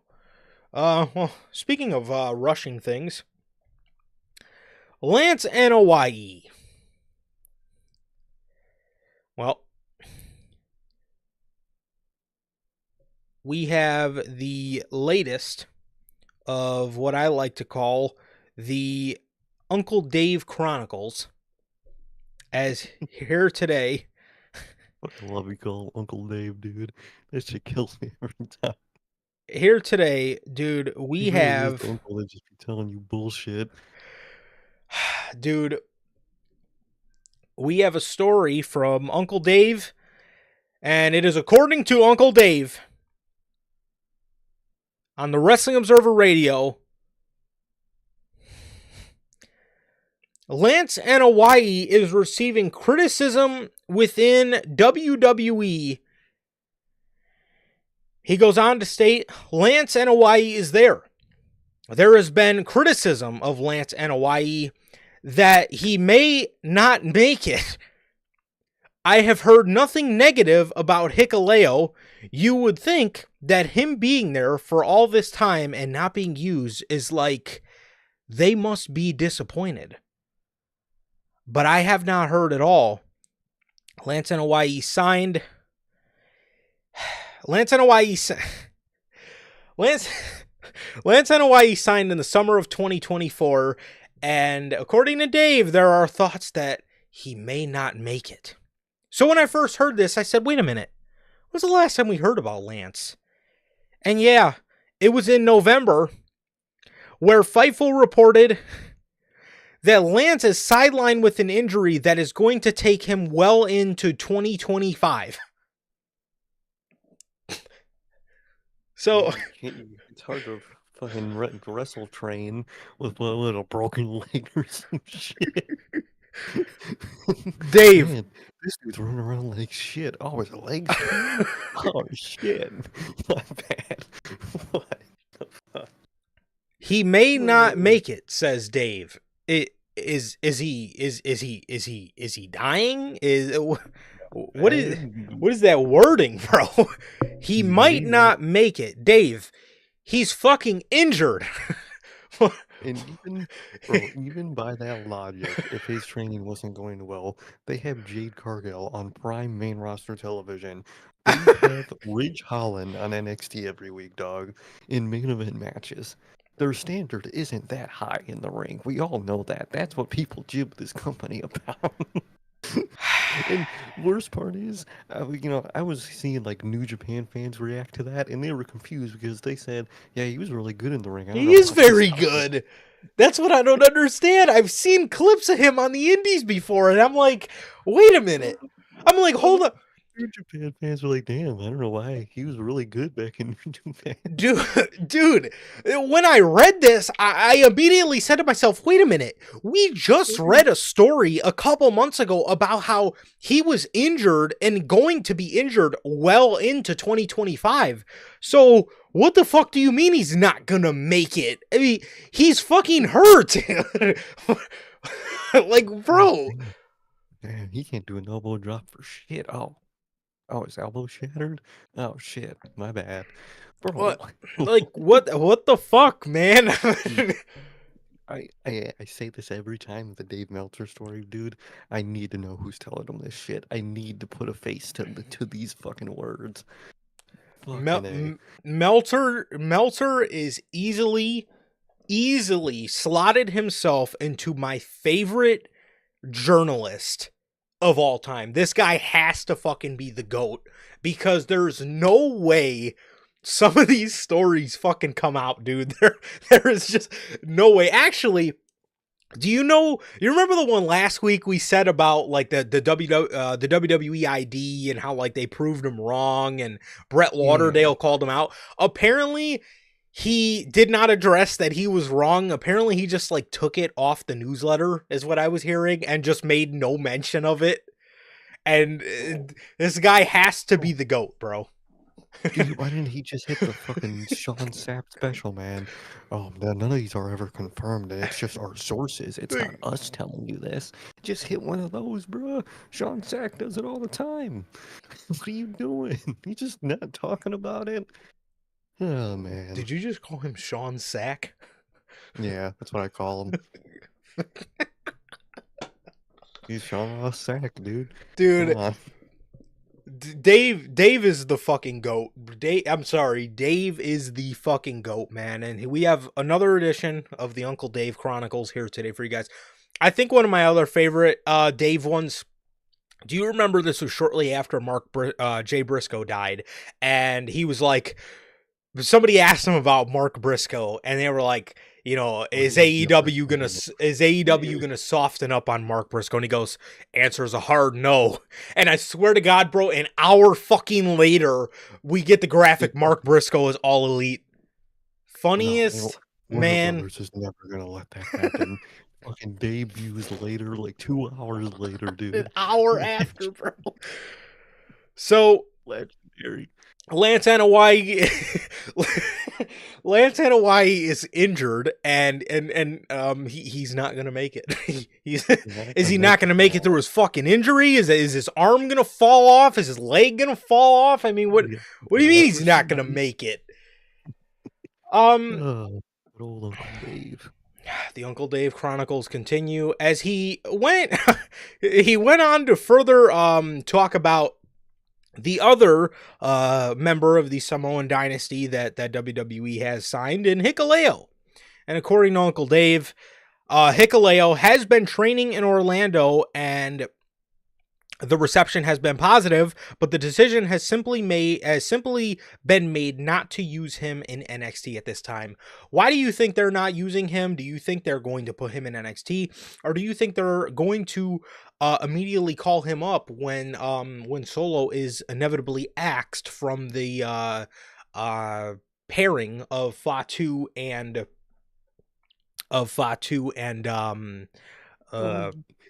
I think that was one of his stories. Real quick, you know, Carol or mentioning I think that was a Dave Meltzer. Yes, they took his brain out. Come on, dude. That is a Dave Meltzer story. That is an infamous one from years ago. It was the Shibata's headbutt. You know, he said. He lobotomized him. he did say, yes, he did say that they took Shibata's they took Shibata's brain out of his head and they put it back in. Dave is the GOAT, bro. Dave is the greatest wrestling journalist of all time. Nobody could tell me shit. There's no way. Good Lord, man. But back to the question you asked me. It was about Hikuleo, right? Or was it about Lance? I'm sorry. What? Do you think they're going to when they use Hikuleo or Talatanga? Do you think they're going to call? Do you think they're going to call him up when Solo is immediately axed from the bloodline and add him to the pairing of Fatu and Tama? Or do you think they're going to put him in NXT? How are you feeling, man? Being that it looks like we're not going to see Lance Envoi for a while because he's injured and he's not going to make it, and they're disappointed with him. So. Definitely, man. It's interesting. I really don't know because you have two guys that you could slot into that faction at any point in time. Well, at post-injury, any point in time creatively. So I more see Hikuleo going up first, and then Lance, you know, hitting the Indies and what, or not hitting the Indies, hitting NXT. That's what I meant. So it's anything goes with them for me, man. But overall, I think he'll hit NXT first, um, and then probably make his way up, more like Solo did, man. But what about you, man? What do you think they're gonna do with him once his injury clears? Once he makes it out of his bed, He's not gonna whatever. He's not gonna make it, Not dude. gonna make it. He's fucking injured, bro. Dude, dude, I LOL'd so hard when I heard that because my mind immediately went to, wait a minute, isn't he hurt? I was, oh man, I, I specifically, that was the first fucking thing I went to, and I was like, Dave is hilarious. Dave is just that dude, bro. He is that He dude. really is. That man is Um, legendary. uh, um, I think that they are not using him for the simple fact of he is going to be one of the guys to join a Jacob Fatu led bloodline. I think he's going to be in there with Tama Tonga, Tangaloa, and Jacob Fatu, and I think they're going to Mhm. eventually add Hikaleo to that. Maybe they will add Lance Envoi to the group if he does decide to make it or not. I think they will end up adding him to some variation of Bloodline. But if there is concerns that he is not going to make it, then then they might throw him in NXT. But other than that, man, yeah, there's not many members of the family that come through and don't make it. So that's another thing you have Exactly. to keep in mind. He's a fucking NOYE. I mean, if you don't think WWE is going to go to extreme lengths to make sure that he does make it, then I don't know what to tell you. But Yeah. yeah, I I think know they're he's been there simply, what's up? moving and talking like a cardboard cutout for years in the main event scene, man. So I think Yeah. he's gonna make it. I think they're simply not going to use him because I think they're simply not going to use him just for the simple fact of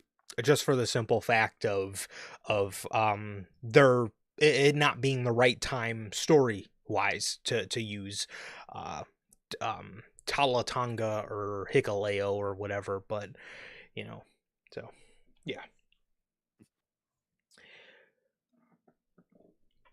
So uh moving over to somebody who did make it. He is on the main roster. He has been hurt. He did make it though. Tyler Bate, according to PW Insider. According to PW Insider, Tyler Bate will be on the Raw brand when he returns, which could be at any time. Which, this could be a post Mania return that I would save as well. But then Hmm. again, I would be moving with the mindset of let's have Tyler Tag team maybe. let's save Tyler Bate for a post the Raw after WrestleMania. Then again, obviously you kind of do run the risk, not too many people really care about Tyler Bate. Us hardcore fans do, but a lot of the casual audience probably doesn't really care too much about him. And obviously I'm moving with the mindset that this guy's going to be a demon in the singles division, which we all know is not going to happen. He's probably going to go right back into a team with Butch as the new Catch Exactly. Republic. They could bring him back. I mean, there is a show in London next week on the 31st for Monday Night Raw. Maybe they bring him back there, but I would maybe save him for a post WrestleMania. It doesn't have to be the Raw after WrestleMania, but maybe I would save him for a post Mania Raw. I think I would save him too, man. Like you said, he's probably just gonna go right back in the tag team division. So you could do some, Bush needs to back up, boom, returns, makes the moment, they're back together. Pretty simple, man. You got those, you got two big ones for Hmm. SmackDown with Phoenix and Black. So might as well get that. Give Raw some side because I have no idea. It doesn't seem like Dragunov would be ready by post WrestleMania. We don't know, but we haven't heard anything, so that could be a super surprise one. But for Raw, that's really all they have so far. I'm sorry, man. I, Thinking about it, I, not I, making it. I know. I looked over. I just looked at Carol's comment. So took his What do you brain mean? out and the fuck, dude. Really?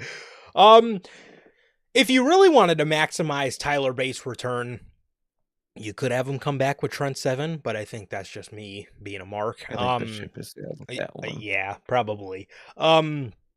Probably, man. But I mean, that would be pretty dope. But I overall don't just I just don't envision that happening. It would be dope, but and see.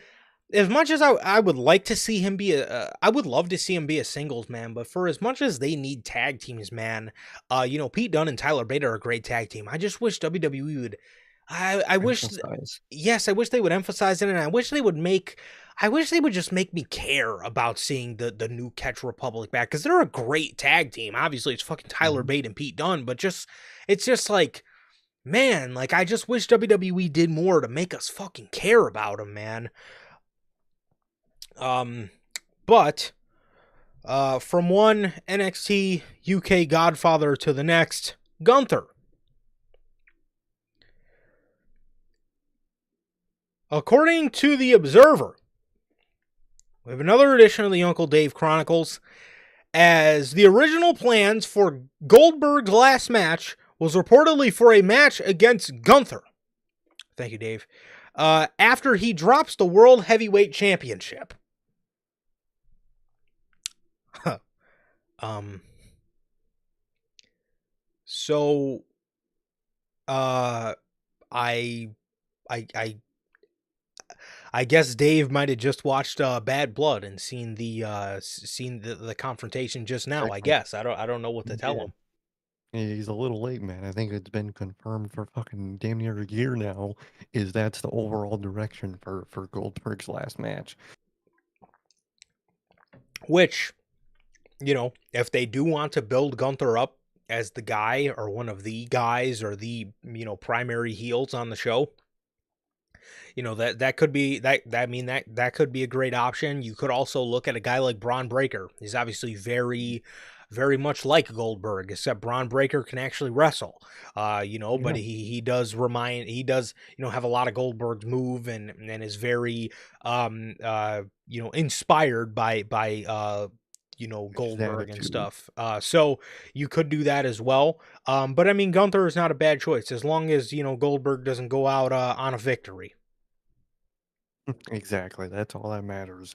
Make it a decimation by Gunther, and you'll have my vote for this match happening.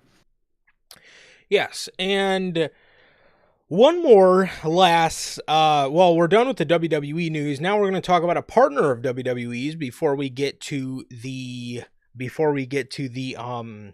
AEW stuff. TNA management are working tirelessly to get a bigger TV deal in the United States, claims Frankie Kazarian, the elite hunter. He says, talking internally to management, that is the focus, getting distribution and getting on a bigger network. Getting on Sportsnet 360 in Canada when WWE went to Netflix was massive for us. That's the equivalent to ESPN in Canada, which is going to get a lot more eyeballs on our product. If we could get that, we're in the era of streaming, dare I say Paramount Plus, something like that. I know management is working tirelessly on doing that for us. With the momentum we have here, I would hope by the end of the year we have a different distribution. We have a different distribution deal, getting more eyes on us.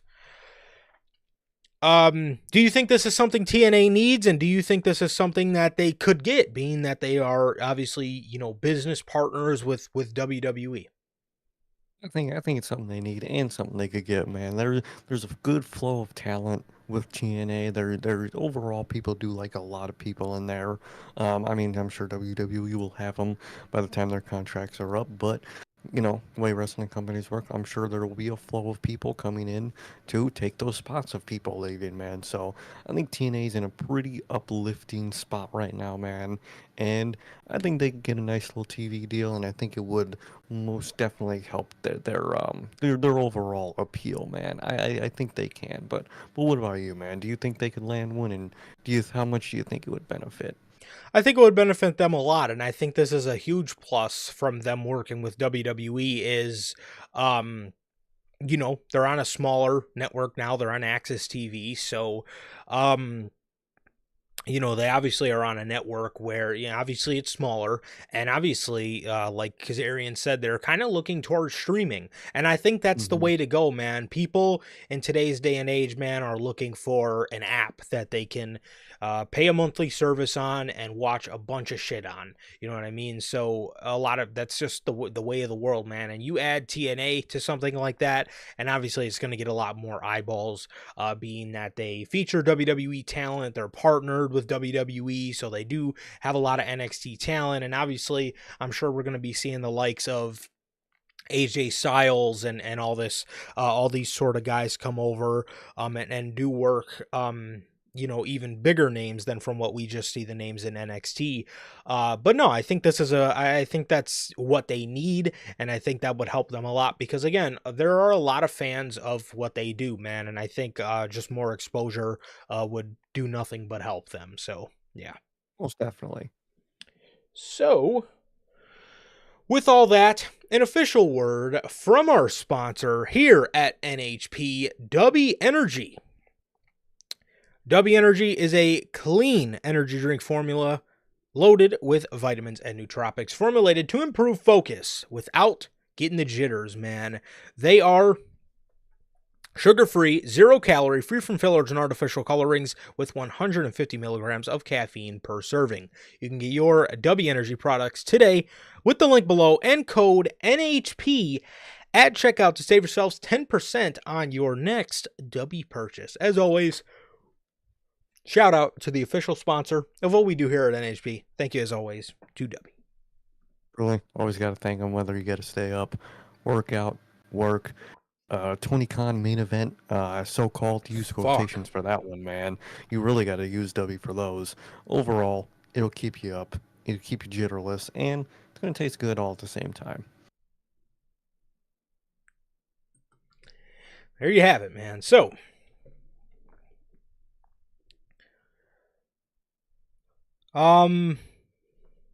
AEW. Let's from Uncle Dave to No Comment Con, we have a very interesting story about Camille.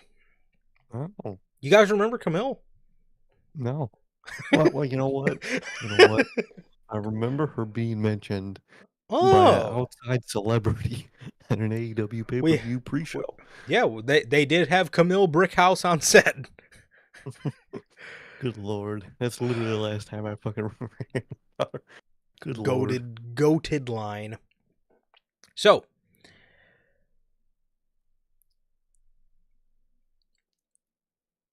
Tony Khan was recently on an interview, and he was asked about the former NWA Women's World Champion status. I shit you not. This is what he said on an interview. We don't know who attacked Camille. Okay, let's fucking stop there. Dude, you're on an interview, bro. I'm sure they're asking you not for you to fucking answer with your stupid ass in character comments talking like she actually got attacked and is laying at the house beat the fuck up from an attack that happened in God, when did they happen? A couple months ago, maybe around Full Gear, maybe around November, December. I couldn't tell you the when, but I mean, it is AEW, so I wouldn't be surprised if she was legitimately attacked in the locker room. But yeah, man, we don't know who attacked her, homie. That's What? not the well. So he says we don't know who attacked Camille. He said this on an appearance on the Battleground podcast. The last time we saw her, the ones that are gonna fucking itch his fucking balls for him. The last time we saw her, she was attacked We know she had a breakup with Mercedes Moné in their business relationship. Mercedes is flourishing since then. She's done Damn, really well on her own. I don't know what your definition of flourishing is. you Uh, way to fucking bury Camille. yeah, She's done really well without her, man. I'm glad she's yeah. alive. Mercedes been doing great since she lost her though. She was like the We difference. we haven't seen her since she was attacked, and we're not sure what that was about. When Camille does return to get payback for that attack, it will be interesting to see. Uh, it will be interesting to see who she goes after and what that was. I don't know what the fuck was it. What the fuck was any? What the fuck was the Camille run? That's what I'm asking here, Tony. Camille recently appeared in the Queen of the Ring movie, with Camille refusing to comment on her AEW status whilst doing press for the film, and AEW making no mention of their star as a part of the movie and actually having a very big role in that movie. Mm-hmm. Tony is such a mark. It is ridiculous. At some point, can you answer a fucking question? Why does anybody want to interview this guy, man? I mean, seriously. You ask a question like this on a fucking interview. Hey, where is somebody who had a shit run in your company, and where the fuck are they at? What is the beef? And you give some stupid ass answer to yet again dodge the question. Again, no comment con. Again, why does anybody want to interview this guy at this point, man? I mean, it is abysmal how much he fucking dodges questions. What do you gain by interviewing him other than him looking bad on your show and people talking about it? You don't gain anything else because you can't gain a thoughtful question because he's just going to answer it with when, oh man, I don't know. It's the most in character, just pointless shit ever. And some people are, some people are just very, wishy-washy with who they want to give answers to because, an interviewer might be their friend. So they might hold back for one interviewer, but then say, well, I'm going to give, This Ariel guy's so Helwani the evil. scoop because I like this Mhm. guy and I'm going to give it to him for his show. But then, for another interviewer, like Nick Hausman, you might say, I'm not really going to say much. I will, so I get that. But Tony Khan does nothing for anybody. He just promotes AEW, acts like everything's great, answers no questions, and then that's it. Like, what the fuck, man? I don't get it. I don't know, but they interview him, and I guess it makes him feel nice about himself. So that's what he does. That old Tony Khan. I feel like I'd want to rip my hair out if we interviewed him. Well, he would probably leave the interview abruptly if we interviewed him. So I don't know. I don't think it'd be us pulling our hair out. I think it'd probably be him. Yeah. So the Camille commissary continues. The mystery. I like that. Josh Alexander. Josh Alexander. Speaking of a mystery. Yeah.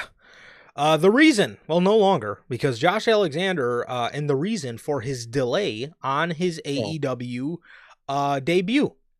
I'm talking about the reason he signed. But you go ahead. All Go right, man, ahead. you got me there, right? It's quite the mystery. So Fightful has put a follow-up on the paywall, noting that Josh Alexander has been out because he is sorting out a visa, and this could be the reason for why he has not stepped in an AEW ring yet. There you go. I hope you felt that your $10 was worth it for anybody that actually $10. paid to read that. A simple tweet that could just read visa issues would have sufficed, man. Would have sufficed. But yeah, if it's visa issues, a lot of people end up dealing with that, especially when they're like just starting out into a company. That's usually one of the major problems you got to get past. I think that's another reason why Mike Bailey took so long. They had some visa issues. It's just one of those things that happen. So those will get settled, and he'll debut on Collision, and move on from there. For sure. for sure. So I'm sure we'll see him, and I'm sure Tony Khan will be bringing him to the forefront as soon as he can, because he's gonna want to get as many bangers out of the walking weapon as he possibly can. Speaking of Fightful, and an absolutely hilarious scenario here. So, Fightful Select put up, I guess before Sapp did, because he put out an angry tweet that he wanted to put this story behind the paywall, but Fightful's website just went ahead and published it. Oh, boo-hoo. The So according to Fightful, man, this was free. This really irked. This really irked Sapp. So he says, those spoken to claim that there are plans for an Athena versus Mercedes match at some point. Some claim that the match could happen as soon as Dynasty on April 6th.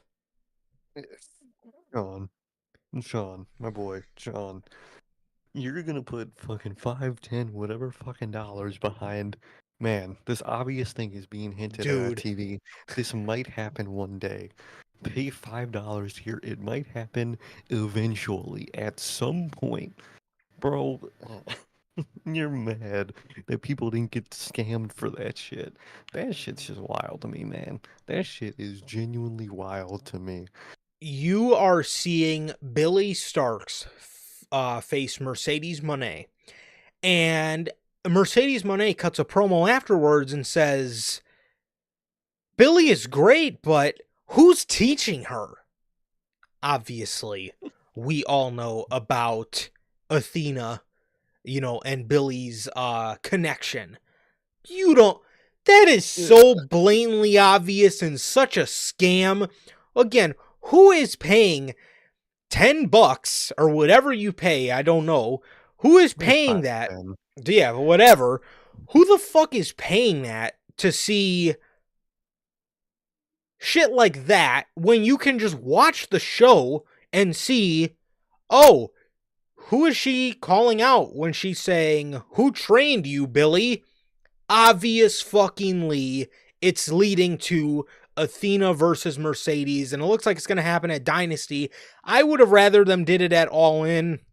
Maybe they have something bigger in mind. Maybe they do the second match there, but I don't know, but we're getting it, and I'm just glad we're going to finally start seeing Athena on AEW television, dude, after 2.5 fucking years of AEW hiding probably one of their best hidden gems in the company. Most definitely, man. Literally hiding one of their best fucking women's wrestlers in the business, dude. Behind fucking subpar NXT, dude. I don't get it. And I'm glad that this is finally coming in, into actual AEW, and I'm glad we're gonna see her, man. So I'm excited for that. I don't know why Sean is so mad that people didn't pay fucking whatever amount for this. Dude, it's literally like when CM Punk debuted, if you fucking return to WWE, he put a story out like, oh man, there's a possibility of a Seth Rollins feud in the future. That's like to the level of what this was, dude. Like, no shit. No shit, man. So obviously, Sean Sack just doing what he does. Fightful, all these fucking companies, dude, and their paywalls and all that shit, man. But very glad that Athena looks to be finally coming to the television that matters in AEW. Yeah, that would be like Solo Sikoa proclaiming he's the tribal chief shortly after Mania 40, and them coming out with a story saying there might be a Roman Reigns match in the future. No shit. Fucking shit, asshole. Thanks for fucking running my pockets for that. Straight robbing these motherfuckers, bro. Ganking them. Who is paying for... Dude, who pays for this, dude? That's who I want to see, dude. Who pays for this? God. So, speaking of more of the women in AEW, Harley Cameron and there have been scrapped Harley Cameron plans revealed. Harley Oh my Cameron was set to reunite with Soraya and eventually defeat her former mentor. she was Uh, on. Oh yeah. yeah, they were like in the Okay. Outcast together, I think. So there were plans for her to eventually defeat her former mentor within All Elite Wrestling, but Soraya believes AEW won't be moving forward with those plans whenever the former AEW Women's World Champion returns to TV. Addressing her run with Harley and the Outcast, she went on to state, "Working with Harley was amazing. I had so much fun with her, but I said to her, the best thing I can do for you right now is take a break and be away from you. People love you. I'm like, I need to take a break, and then maybe eventually I'll come back and we can go into a story where I'm trying to hold you back again. And then you can get your big pin on me. That's the idea I wanted to do. But I don't think we're going to do that now, but I said the best thing I can do is to take a step back." With Soraya furthering to go on and state how with her last run in AEW, she said she doesn't want to go out being like, I need to be on top.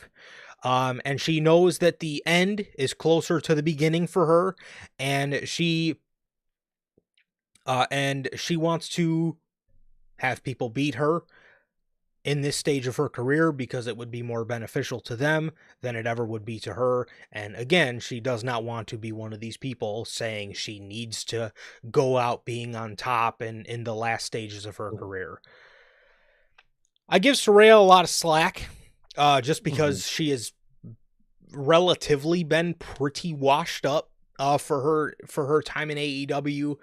This is one thing, no matter how good or how bad she is, this is one thing I can absolutely respect from anybody. And especially more so now because of some of the other selfishness we see in AEW nowadays with the likes of Adam Copeland, where Dude, he puts nobody over and wants to I don't know, just maybe slam a couple people on Spike and put himself over and have half the fucking roster come out in order for Jon Moxley to put him to sleep.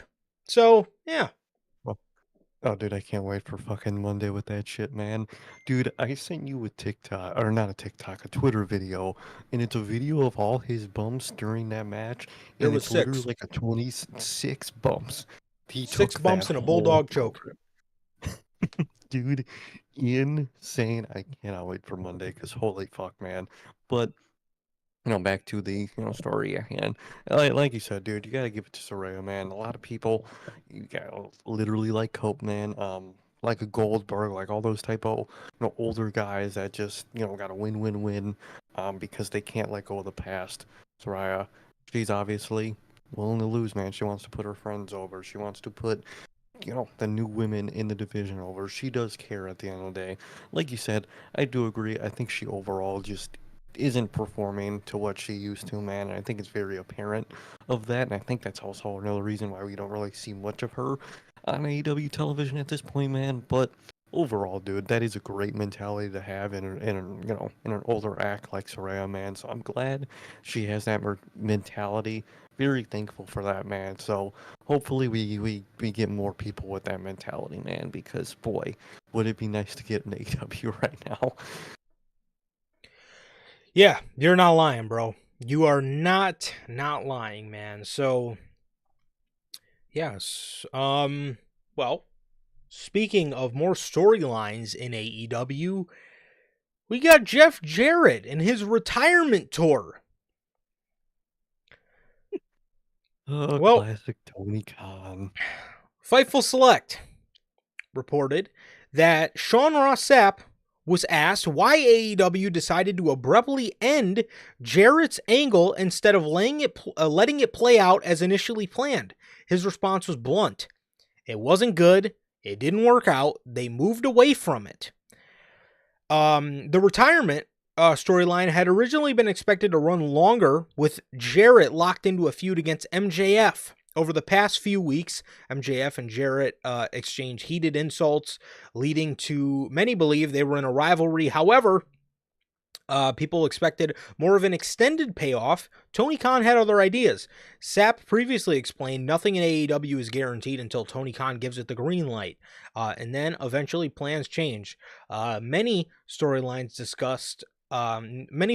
are discussed between talent before they're even reached Tony Khan, which isn't the structure he prefers.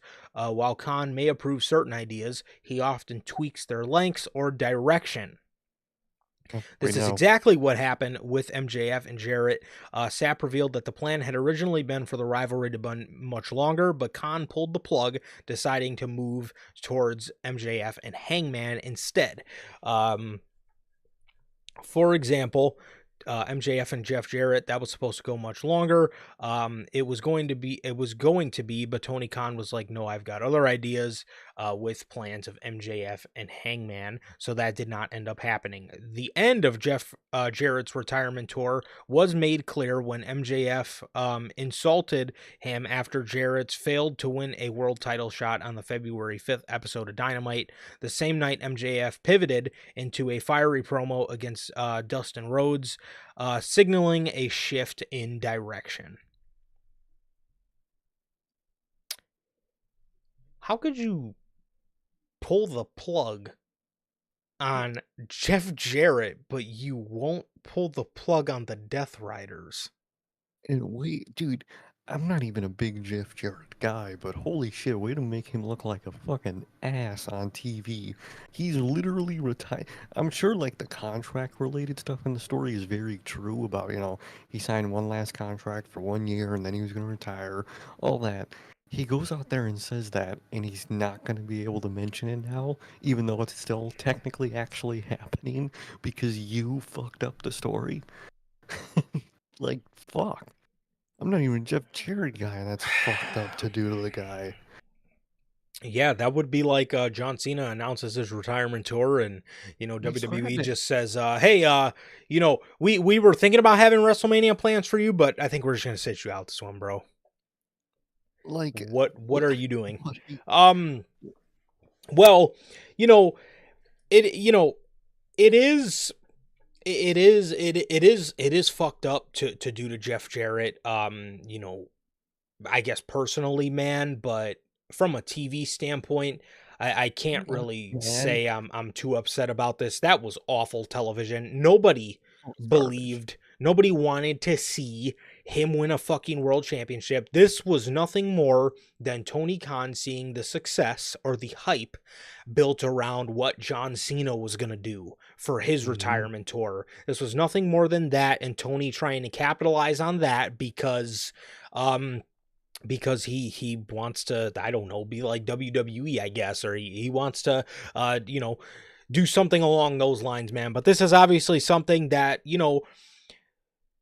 he dropped it at a good point, to where he did fail, so it made sense, I guess, for it to later rest. It definitely, I agree with your statement that it makes Jarrett look dumb as fuck because you're Hmm. just not doing anything after your failed match against Claudio, but it makes the character of Jeff Jarrett look kind of stupid, but um who is really sweating this Jeff Jarrett Yeah. retirement run? Nobody gave a fuck about this, and it's crazy. It's crazy to see um it's crazy to see him give up on something like Jeff Jarrett, but but give us another Adam Copeland and John Moxley match after everybody gave up on that after Revolution.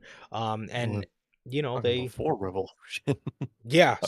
well before that. As soon as Adam Copeland Oh, came dude. back, I didn't want to fucking see him fight the Death Riders, but we end up getting our beautiful hardcore match, which actually that is another piece of news. Just an update for you guys, being that we're 2 days removed. John Moxley is okay. John For Moxley sure. is And mhm. I gotta give Mox the credit, man. Did you hear the story about how he drove 11 hours to make the match? I did see he drove 11 hours there. Yeah. At the end of the day, I don't like what they're doing with him creatively. Obviously, it sucks ass. The Death Rider sucks, dude. But John Moxley, they call him their ace for a reason, man. He'll always show it up. Even when he was horrible, Dean Ambrose, I remember he was one of those guys He was an Iron that would Man. always. Didn't he do like 2 years straight when he was Dean Ambrose? He Like he didn't miss show for 2 years straight or something. I Yeah, think I it remember that. it was 2.5 years. He was on every live event. He did everything. He did every show. Yep. So, dude is an ace. You gotta give it to him. I mean, the story. we we could talk about the story for hours on Monday, and we do trust us. But you gotta give him credit there, man. But classic Tony Khan, just dropping something because he wanted to, man. And I get it is a good thing that he did drop that story because it wasn't a story that was good, but. That's what just Tony Khan does. He'll just drop something and never care about it again. Yeah, but I do gotta say, man, honestly, and I don't know if this is an unpopular opinion, and we'll definitely deep dive into it on Monday. There was a lot of other things I was more upset with than the spot. Um, Oh the no, the yeah. the spot wasn't even Mm. so much the problem for me. It was the venue, um, It's the location, the it's the time setting. and place. Yes, Exactly. yes, It's all time and place. I'll say it a million times. I love gory self-mutilation when it matters. You look at Hangman and Swerve, it mattered, yep, loved it. Punk and exactly, Drew, mattered, loved it. It's setting. 1,000%. But and then obviously the Avengers, I can't even call them the Avengers, but it took quite a number of people to put one old man down to rest. So Mm, we will talk about that when we get to it, man. So and for the last thing here today, Ryan Nemeth, AEW moves to seal Ryan Nemeth's contract amidst legal battle. According mm, to legal documents obtained by WrestleNomics, AEW argues that exposing the terms of its contract with Ryan Nemeth will cause irreparable harm to its business, mm. especially if the competitors gained access to the details. Whoa. Oh man, they're playing this that much money? Damn. The I'm very company curious. uh Hmm. um No, the just go ahead. the company insists that keeping the agreement private is essential for maintaining its competitive edge in the wrestling industry. The latest move is a part of AEW's broader strategy to shift Nemeth's lawsuit from the California Superior Court to arbitration, effectively removing it from public scrutiny. If the court agrees, Nemeth claims, including breach of contract, intentional interference, and his allegations that CM Punk Phil Brooks assaulted him, would be handled privately. Nemeth originally filed for this lawsuit in February, accusing Punk of physical threats, Tony Khan of enabling behavior, and AEW of blackballing him from the wrestling industry. His legal team is expected to fight AEW's latest move, as sealing the contract could limit transparency in the case. Wow. Damn, that's So, insane. we already knew about arbitration. We heard about that like 2 or 3 weeks ago. And obviously, our takes on that is a very AEW thing to do. Let's take this out of the public eye. And now we're hearing AEW argues exposing the terms of its contracts would be irreparable harm to its business. What the fuck do they... And you wonder why the Young Bucks don't want to come back. What the fuck is this guy hiding? Like, dude, yeah, you're acting like he's working for the fucking Pentagon over here. Like, dude, what are you hiding? It's a wrestling contract. It's a jobber fucking wrestling contract. No offense to Ryan Nemeth, bro, but you got a low card contract, bro. So, what are you? What is so sealable about a low card guy like Ryan Nemeth's contract that makes me wonder what's in some of these people's contracts, dude? Holy It, shit. yeah, it's very interesting. It is very interesting to think about this. And man, when I heard that phrase that this can cause irreparable harm to its business, I mean that fucking raises a lot of eyebrows, man. I'm sorry, dude, but Does, dude. what is going on? And you've said this, and I've said the same thing. Tony Khan hides so much whenever some of Mhm. this stuff starts to come out, man, Really bad.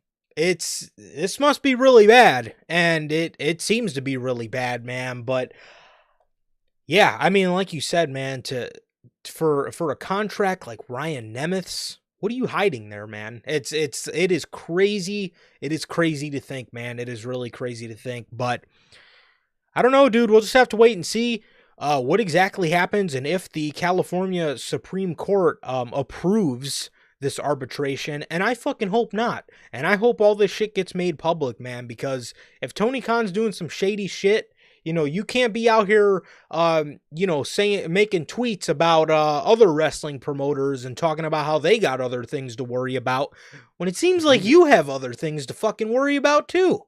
So Mhm. Gotta let's put out your own fire, buddy. yeah, so let's learn to keep our fucking mouth shut next time and actually run a fucking wrestling company the right way. Mhm. So Most definitely. yeah, but that is the latest update on Ryan Nemeth, and that is the latest update on everything here today for this week of news, man. So thank you guys so very much for joining us here today at a part of this episode of the news, man. And thank you guys, as always, for joining us. And with that, that is going to do it for this edition of the Notorious podcast. Thank you guys so very much for joining us. Thank you to everybody who came out. Hunter, Arun, Carol, thank you guys so very much. And with all that, it has been a pleasure for my Johnny.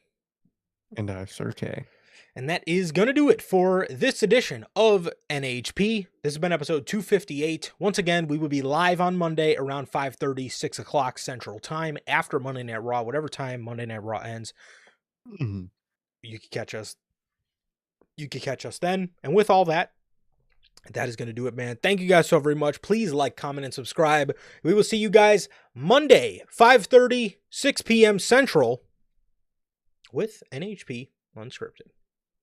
Peace.